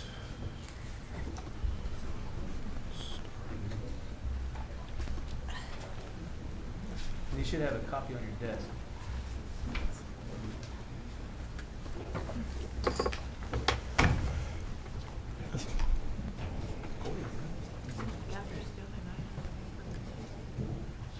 Yes. All right.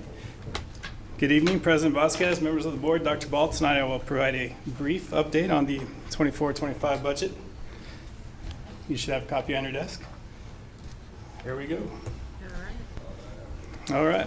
So we have, tonight we're going to go over the budget process that we do every year, the revenue projections. We'll go over the preliminary budgets, and we'll talk about what's the upcoming tax rate that we'll be looking at approving in August, and then the timeline for that as well. Hey. All right, next month, as I said, we'll bring you a proposal for a budget and a tax rate to approve, and we'll do that on August 27th. All right.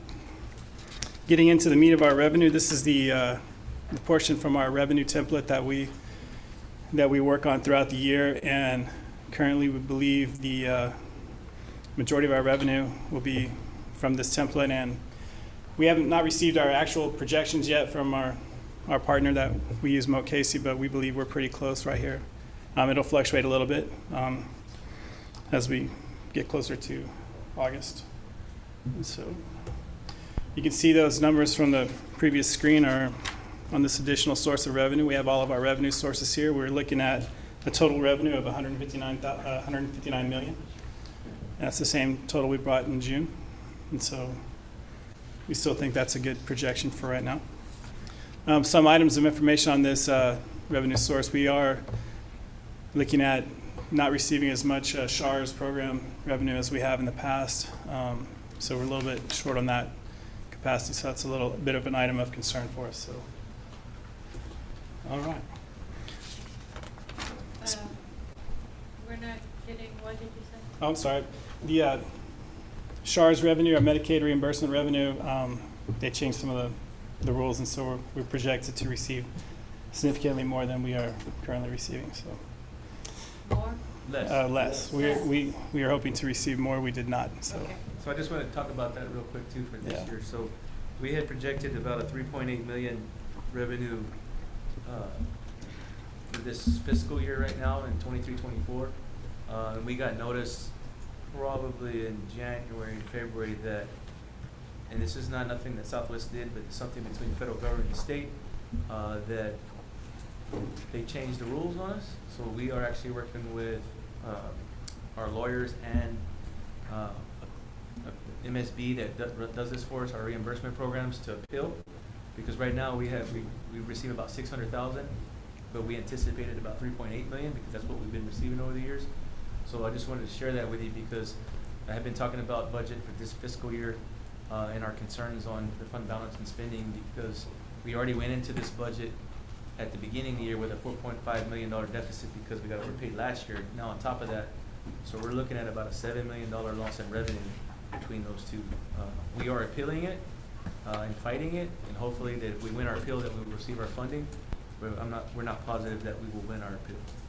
Is that all school districts? That's all school. Is that something that we want to unite together and That- fight together? And we all have united, and we all have either with an organization that we use to run our Medicaid reimbursement, but some of us have got lawyers to help work on it. And it's really uphill to the Texas Human Health Commission. Yeah. And so we got to go to that meeting and basically plead our case. We think we have it's similar to the accountability. They changed the rules on us in the middle of the year, and with us expecting those revenue funds to come in. And so we think that we have a good case. That's at least what we're being told. But the first time around, they denied it, so then we got a formal appeal, so now the next steps will be a formal appeal. And you're appealing to who? We're appealing to the Texas, Health and Human Services. yeah, there, Health and Human Services Commission. Commission. Correct. There you go. All right. Go ahead, Scott, sorry. No, I you're just good. wanted to make sure they You're understood. good. This next slide here is a required slide that we are required to present to you all that talks about a possible funding lag. Basically, the state uses the previous year's property values to calculate our funding, so just supposed to let you guys know that. So, all right, moving on. Here's the current year-to-date slide. It looks very similar to your financial report they have in your budget packet, in your board packet.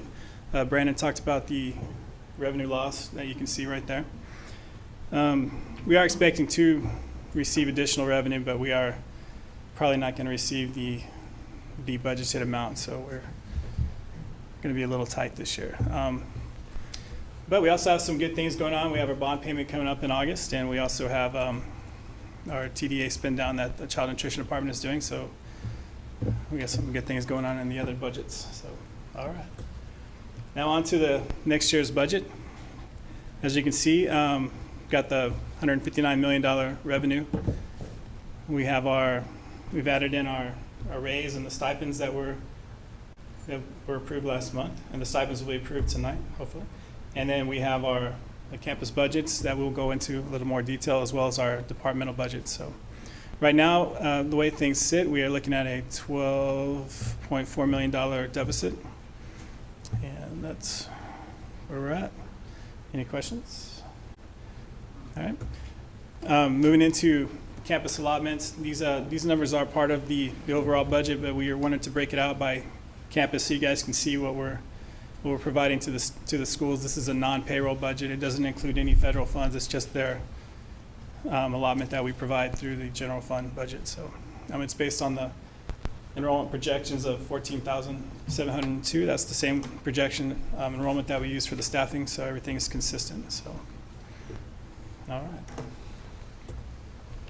Next, move into our program allotments. These are the numbers that come from the state formula template that we use, and then this is where we get our revenue, and then from there we kind of get a good idea of what we need to spend on each special program. Then we take out the payroll part, and then we provide the district department with the remaining based on the spending percentage. So next we have the department allocations. It's pretty much the same thing. We use historical data as well as our best guess if we have any upcoming expenses to kind of go from there. Been a lot of cuts this year. Unfortunately, a lot of it increased costs, so we weren't able to cut as much as we'd like, but we think we're pretty good with these numbers right here. So, all right. Continuing with district-wide budgets, we have some additional budgets here. You see a lot of our insurance costs, utilities, this is all kind of good stuff going on there.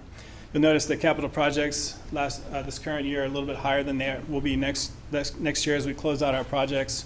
We'll be going into our bond funds, so we'll be using those funds as opposed to our capital projects, as opposed to our general fund, so that should help with the budget there. So, on yes, that ma'am. previous page? Yep. The second from the bottom, that's 71-998. Yes. Why is that going, what is that? So that is a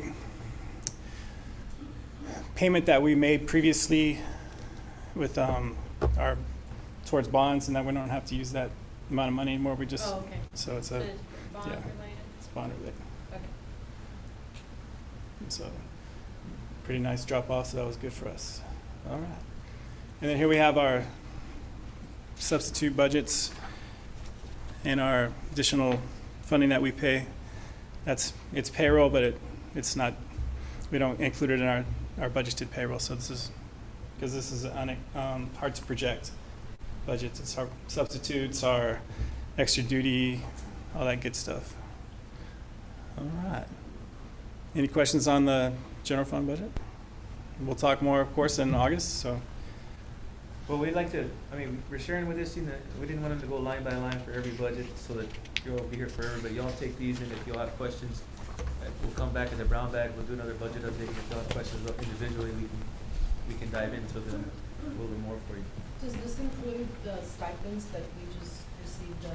Correct, this will include the stipends once, cause there's a line item just for stipends, but we're predicting that y'all approve these, and this will be on the budget. And we're hoping to have a better updated personnel budget as people come and go, as the HR department continues to onboard people and people leave the district, salaries will change, and so that'll affect those numbers as well, so. All right, moving on to the child nutrition budget, one of my favorites. Very exciting news, the Texas Department of Agriculture decided to allow Food Service Department to keep 6 months worth of fund balance as opposed to 3, so Winston was very excited about that.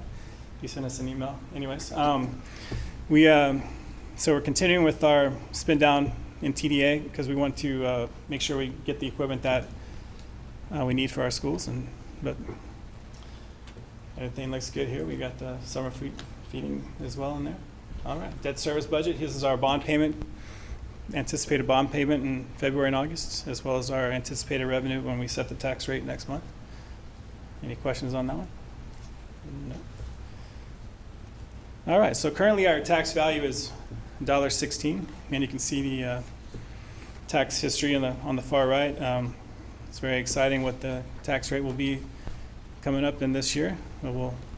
As we get closer to the end of August, we'll have a little bit more information on that as well. We think it'll be pretty similar to what it is now, maybe a little bit less, depends on the compression. We got our property values in, over the last 3 years, our property values have increased like astronomically, like 17%, 16%. And so when that happens, it triggers a state mechanism in the new legislation to compress your M&O tax rate. So that's why you see on the right side there, where we were at, 2023 or 2022, we were at $1.37, then we went to $1.33, and then we dropped all the way down to $1.16. But that's because of the property tax compression laws that went into play, excluding the $100,000 homestead. And so this year we just got our values. Our values are up about 5%, because now the $100,000 homestead takes into account that. So we shouldn't get compressed as much. And so we were thinking most likely that our tax rate will either remain the same or be very slightly smaller than what it is right now, at $1.16, maybe like $1.50. But we work through those calculations, and we'll bring that back at the next brown bag, and then obviously to get approved at the end of the month in August. All right, so the timeline coming up is well, we've kind of talked about it like 3 or 4 times today. We have the June budget workshop that we already completed. July, we're doing it right now. And then in August, we have the tax rate that we'll be setting in the budget that we'll be approving. So, all right.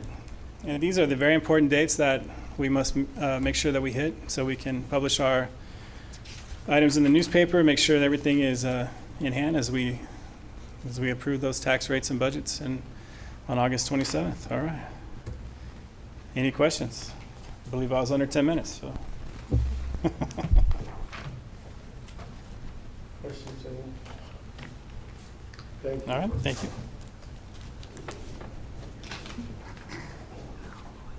Okay. First read of TASB Board Policy Update 123. So you have a copy of the TASB update.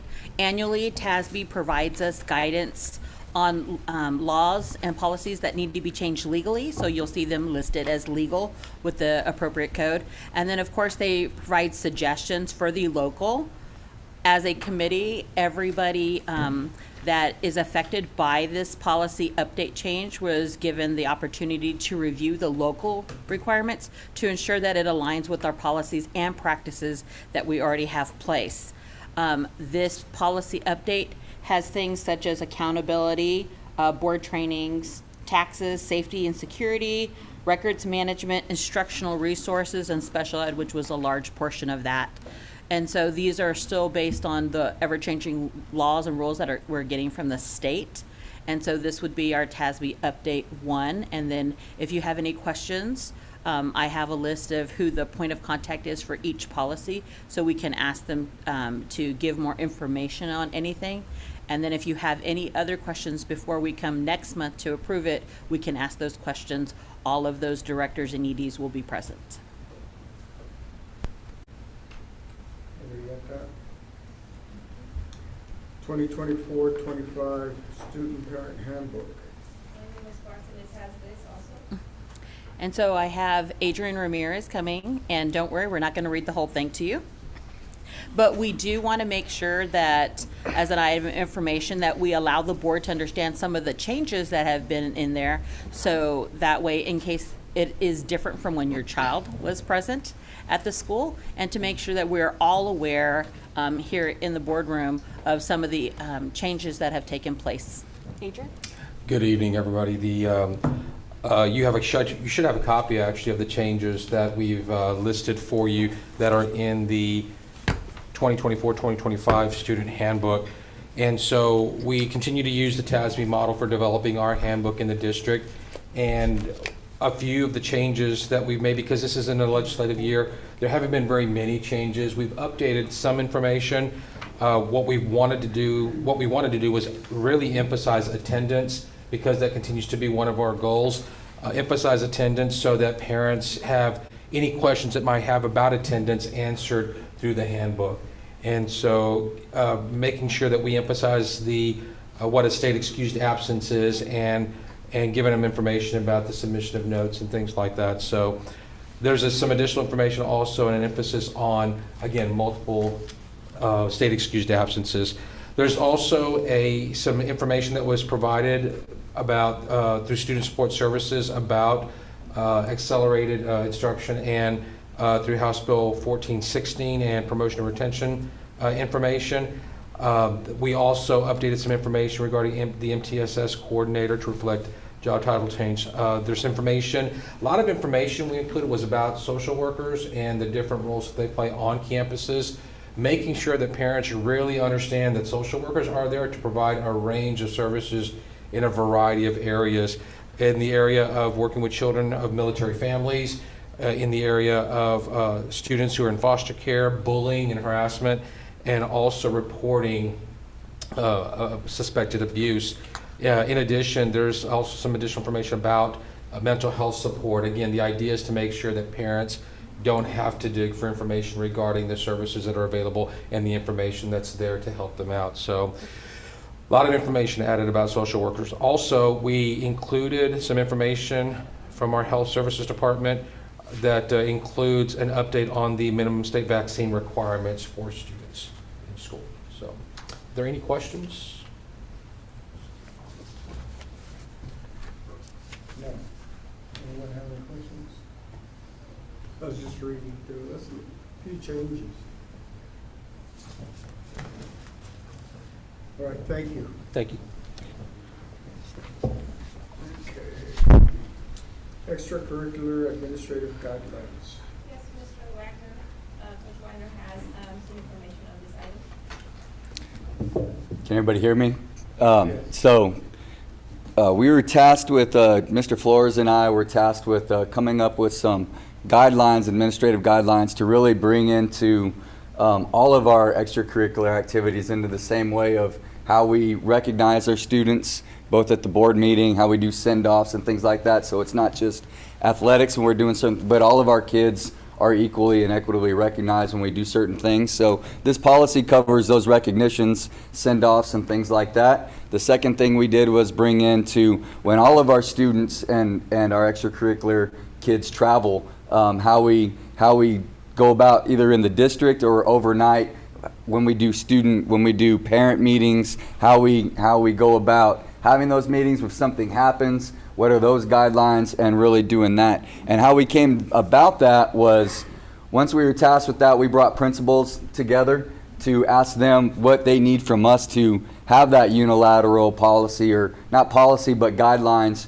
to be able to help them navigate when we're trying to do these things, from recognizing to discipline. So the last thing we did was come up with a basic way of how we discipline people who are representing our schools and make sure that we take care of that in an equitable way as well. So that our principals, their biggest thing was when they come back to us, or how do we do it in a manner that is similar to when they're in the building, if they go to DAEP or if they do certain things, that when they come back, how are we going to do those things? And so we listened to them, we put that together, we shared that with them, got their feedback, and this is that product. That's the general idea of it all. Do you have any questions for me? This will also be included as an addendum to the back of the student parent handbook so that it's available for any sport, extracurricular activity, athletics. It will be available at all times. You want me to cover the next one too real quick? Yeah, you just did. Questions? Thank you. Hey, Phil. Thank you. I've been told to stay real quick. Okay, item 7. Administration, Human Resources, consider approval of new athletics department evaluation templates for coaches. So annually, we do ensure that everybody is evaluated in the last couple of years. We've done a great job of really reviewing evaluations to ensure that it matches the job in which somebody has. We've had social workers, academic coaches, counselors, central office paraprofessionals, and we've upgraded all of those to make sure that there is some logic and equity about ensuring that we honor the work that people do, but actually measure what we're requiring them to do. This year, we've taken a look at coaches, and so if you'll explain your process and.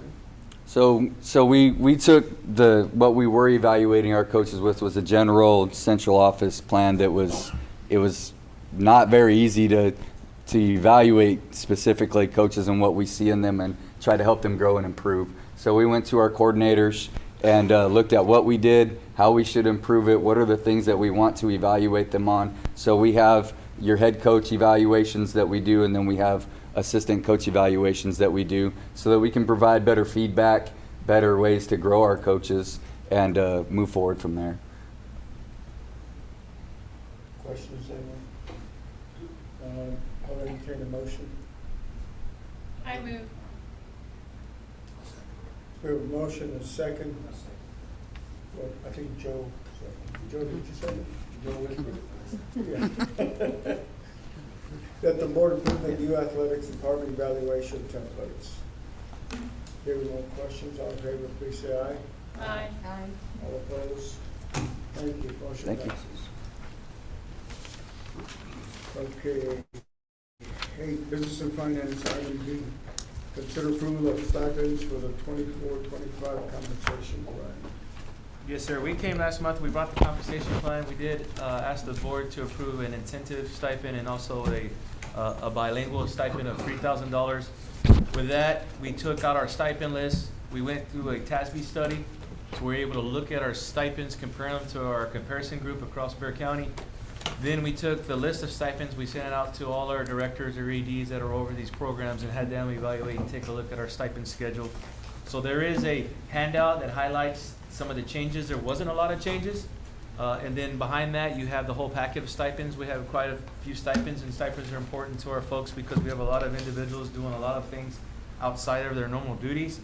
But just really the highlights of special education, we found out that in our self-contained classrooms, that we were one of the only districts not giving a stipend to all the self-contained classrooms. So we're asking the board to approve across the board any special ed education teacher that's in a self-contained to get the $3,500 that we give to the behavior unit at this point.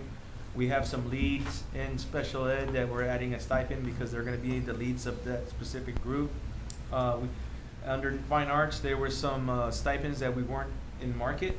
And from the recommendation of the fine arts director, and then Mr. Scott Stevens kind of looked at the market area to compare, and we were undervaluing these stipends.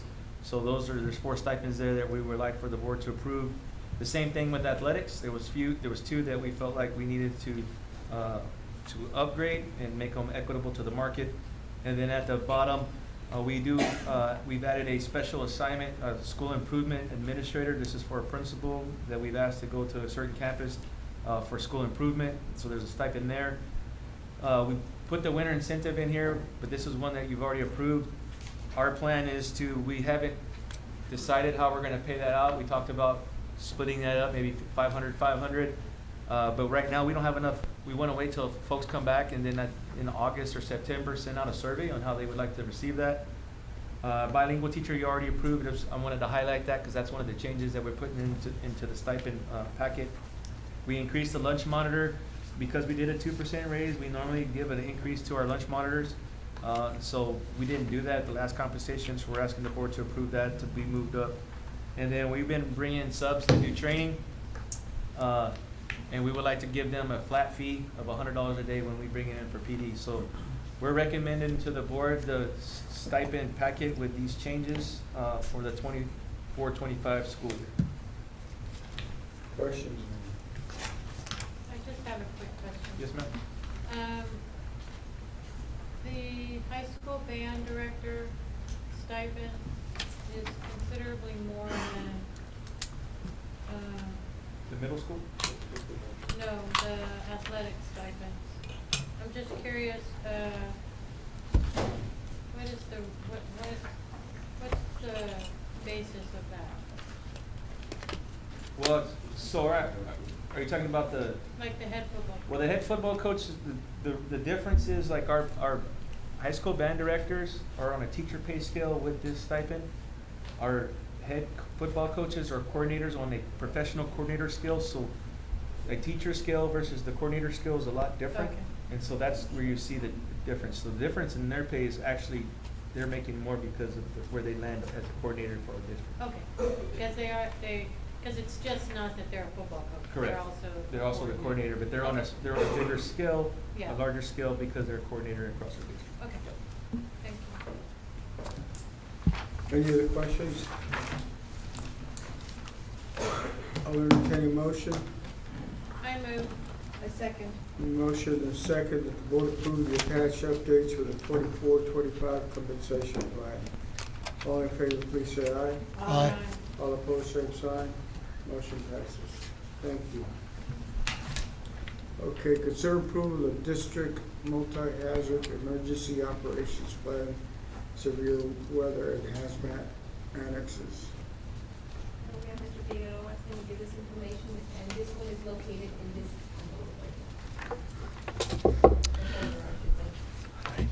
All right. Good evening, board members.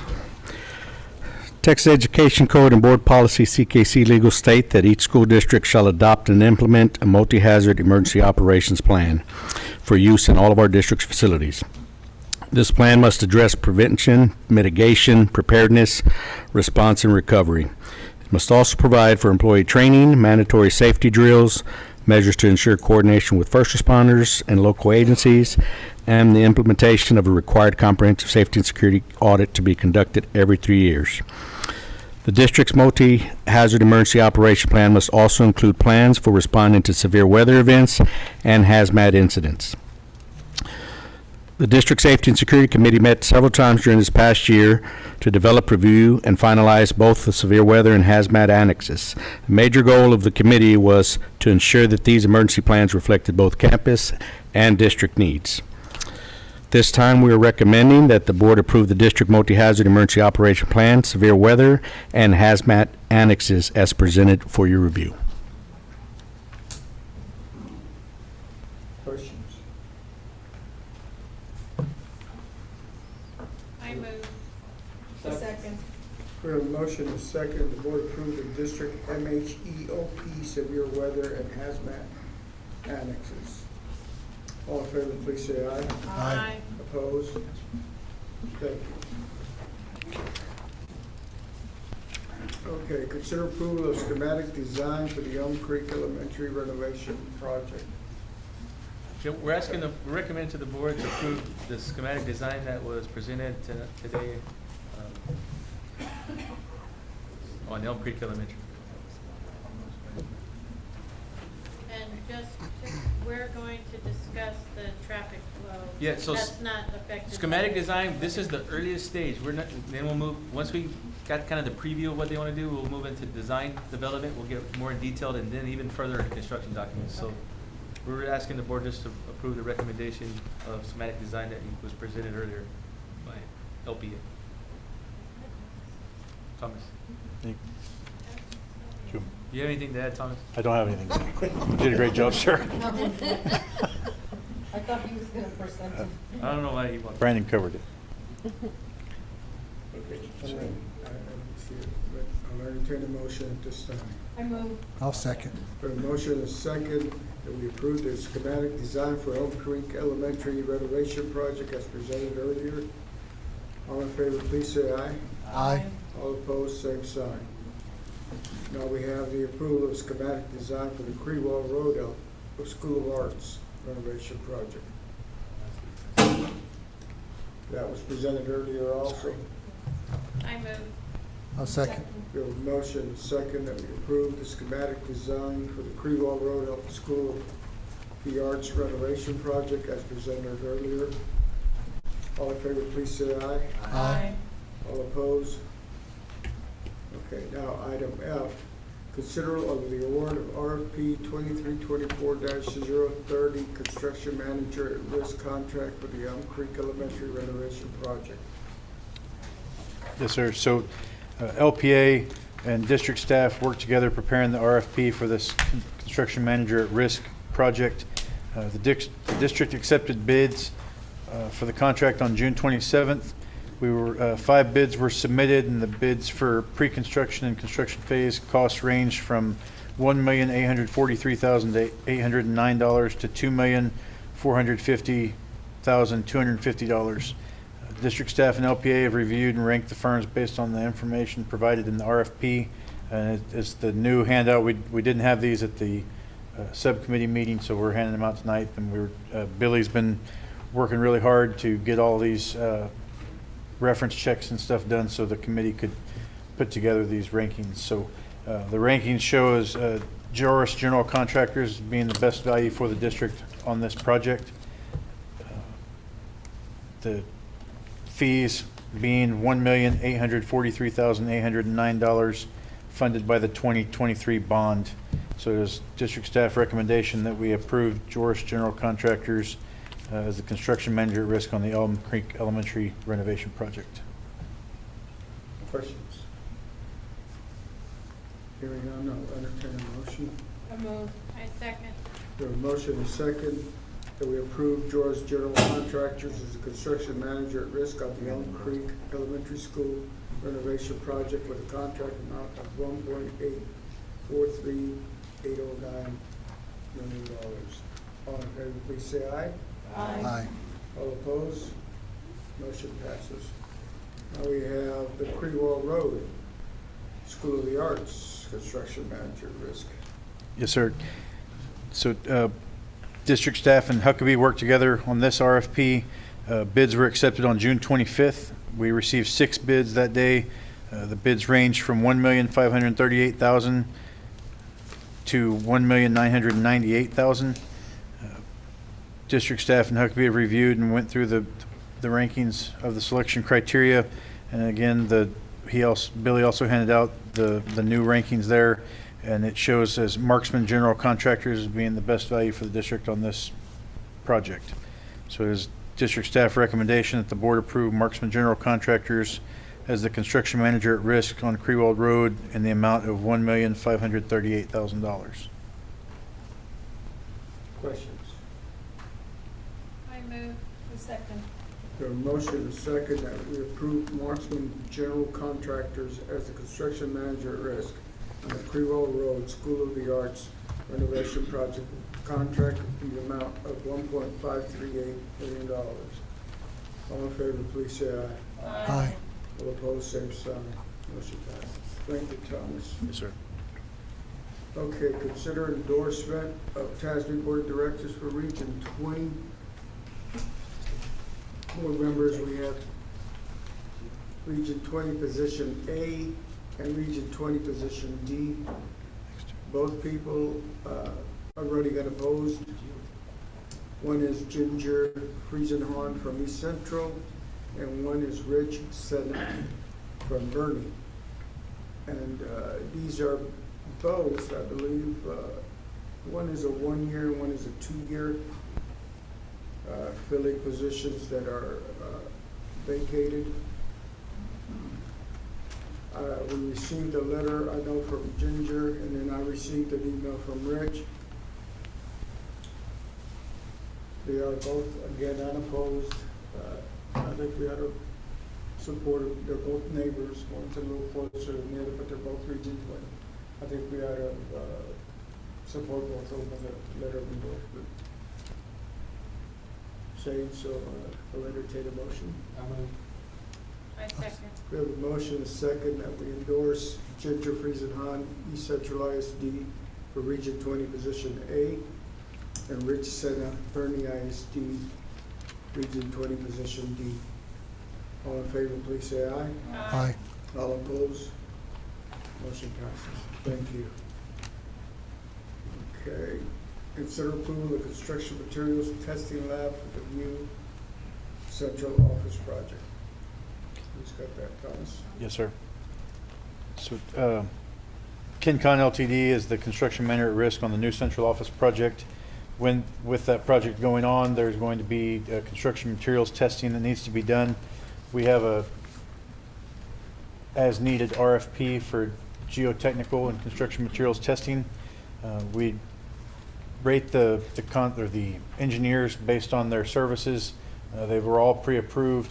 We try not to overwhelm any one group. That's why we try and keep several on board. We don't want to overwhelm them with all the 5 projects that we're going to have going on at one time. Robert Kistner is one of the pre-approved firms that we have. We sent the construction drawings out to them. They gave us a bid and a quote on what they see as a not to exceed amount of $76,203.60. So it is district staff recommendation to approve that contract amount to Robert Kistner for the construction materials testing on the new central office building. Questions? I move. I second. Motion and second. The board approve Robert Kistner as a construction material testing lab for the new central office project in the amount not to exceed $76,203.60. All in favor, please say aye. Aye. All opposed? Motion passes. Thank you. Okay, consider approval of materials testing lab for Bob Hope Elementary addition and renovation project. Yes, sir. So similar thing. District staff I worked with KenCon to get a set of drawings out. Arias Geo Professionals is another one of our pre-approved geotechnical engineers. They had done work originally on or in the past at Bob Hope, so we chose them to give us a quote. They came back after looking at the construction documents with a quote from the amount of not to exceed $59,796. And so it is district staff recommendation that the board approve Arias as the construction materials testing lab for Bob Hope Elementary School renovation project for that amount of $59,796. 96 or 760? 796, I'm sorry.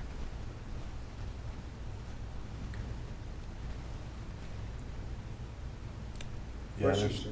I apologize, there's a typo on the bottom on that fiscal impact, sorry. Okay.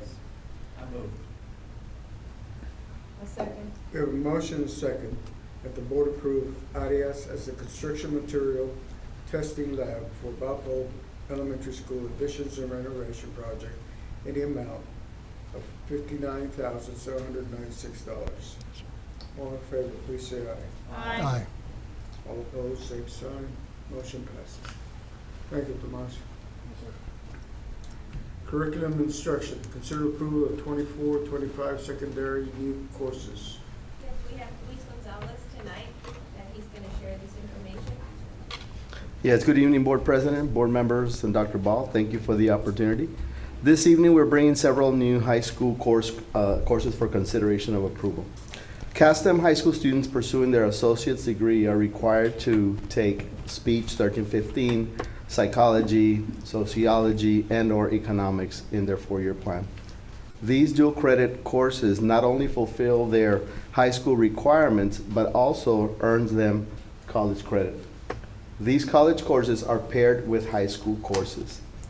Well, the leadership team at Cass STEM conducted transcript audits, discovering that out-of-district students arrive with prior credits for these high school courses, such as the communication applications, psychology, and sociology. It was indicating that these students have already completed an equivalent course elsewhere.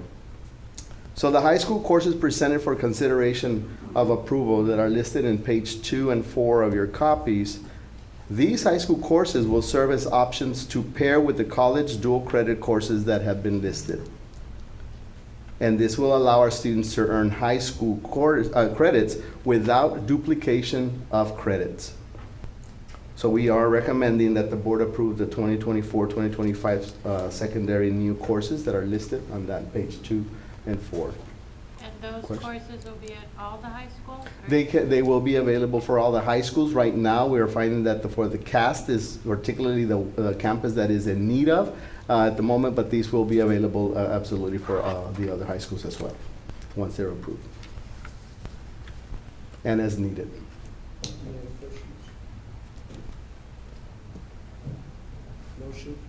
I'll move. I have a question. Yes. Can you explain, so they pair them, that means that they have to take two separate courses? to No, make so one? there's a college course, and that college course needs to be paired with a high school course, right? So that they're earning the high school credits that are required by the state. Oh, I But yeah, and so that matches with that dual credit or college course. Thank you. Mm-hmm. I move. A motion, a second, that we approve the 2024-2025 secondary new courses as presented. All in favor, please say aye. Aye. Aye. All opposed? Motion passes. Thank you. Consider approval of the purchase of right-of-way. Yes, we have Ms. Chris, and she's gonna share the information on this new program. Good evening, Board President, senior staff, Dr. Ball. Curriculum Instruction is requesting the approval of the purchase of Writable. Writable will assist students with writing skills for 3 through 8, English 1, and English 2. Writable provides quick and immediate feedback to students and a grading, will grade those things for the teachers as well. At the end of the year, teachers did have an opportunity to demo Writable. Feedback from teachers was that it will save them time, and it is closely aligned to how TEA scores for STAR and EOC. So we are recommending the approval of purchase for Writable for $117,180, utilizing campus budgeted funds from Title I. Questions? No. A motion, a second, the board approve purchase of writable student licenses at the cost of approximately $117,180. Hearing no questions, all in favor, please say aye. Aye. All opposed? Thank you. Okay. One more thing? Yes, it's hard to believe that the school year is going to be starting soon, but I would like to invite all the board to join us for convocation. And convocation this year will be August the 14th at Southwest High School. We should start at about 8:30. In addition to that, we also are having our new teacher training. If y'all remember, last year was held at McNair. It'll be held at McNair again. This will be on August the 6th. And that is the same day that we'll have our brown bag. So we'll have brown bag and then have lunch with our new teachers like we did last year. We'll put all this again out, more information to come, but just wanted, anybody wants to already put it on their calendar. Are they all gonna be here, or? The brown bag will be here, and then we'll go to McNair. So that day, we would like to start brown bag at 10 o'clock to make sure we finish in time to go to the new lunch. I mean, the new teacher lunch. The 6th, August the 6th. Anything else? And of course, school starts on the 19th. At 5 o'clock in the morning, we'll be going to transportation. I know many of you joined us last year to cheer on our bus drivers, so you're very welcome to join us at that time. I think that is on August the 19th at 5 a.m. school starting earlier this year, or is that just my imagination? It just seems like it's earlier. And you said the brown bag is gonna be at 10? At 10 in the morning here, and then we'll finish by 11:30 to make it over there, McNair, at 12 o'clock. And we'll have lots of new teachers. What day does you The new teacher thing is going to be on August the 6th.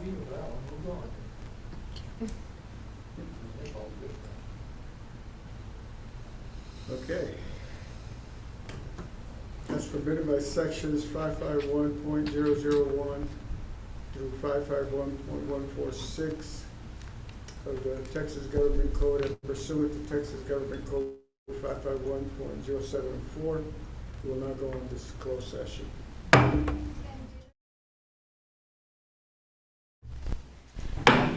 We'll go back into open session at 9:11 PM, and we will move to item 11A. I move that we approve the superintendent's recommendation on personnel. Second? Joe Diaz seconds. Do we have any questions, board? No? Okay, all those in favor say aye. Aye. Opposed, no? Thank you. Do we have any other business? Yes, I would like to congratulate Adrian Ramirez as the new Chief of Staff, and then also congratulate Paul Black as the Special Education Director of Operations. Adrian, thank you for the wonderful job you do for us. Well deserved. There being no other business, meeting is adjourned at 9:12.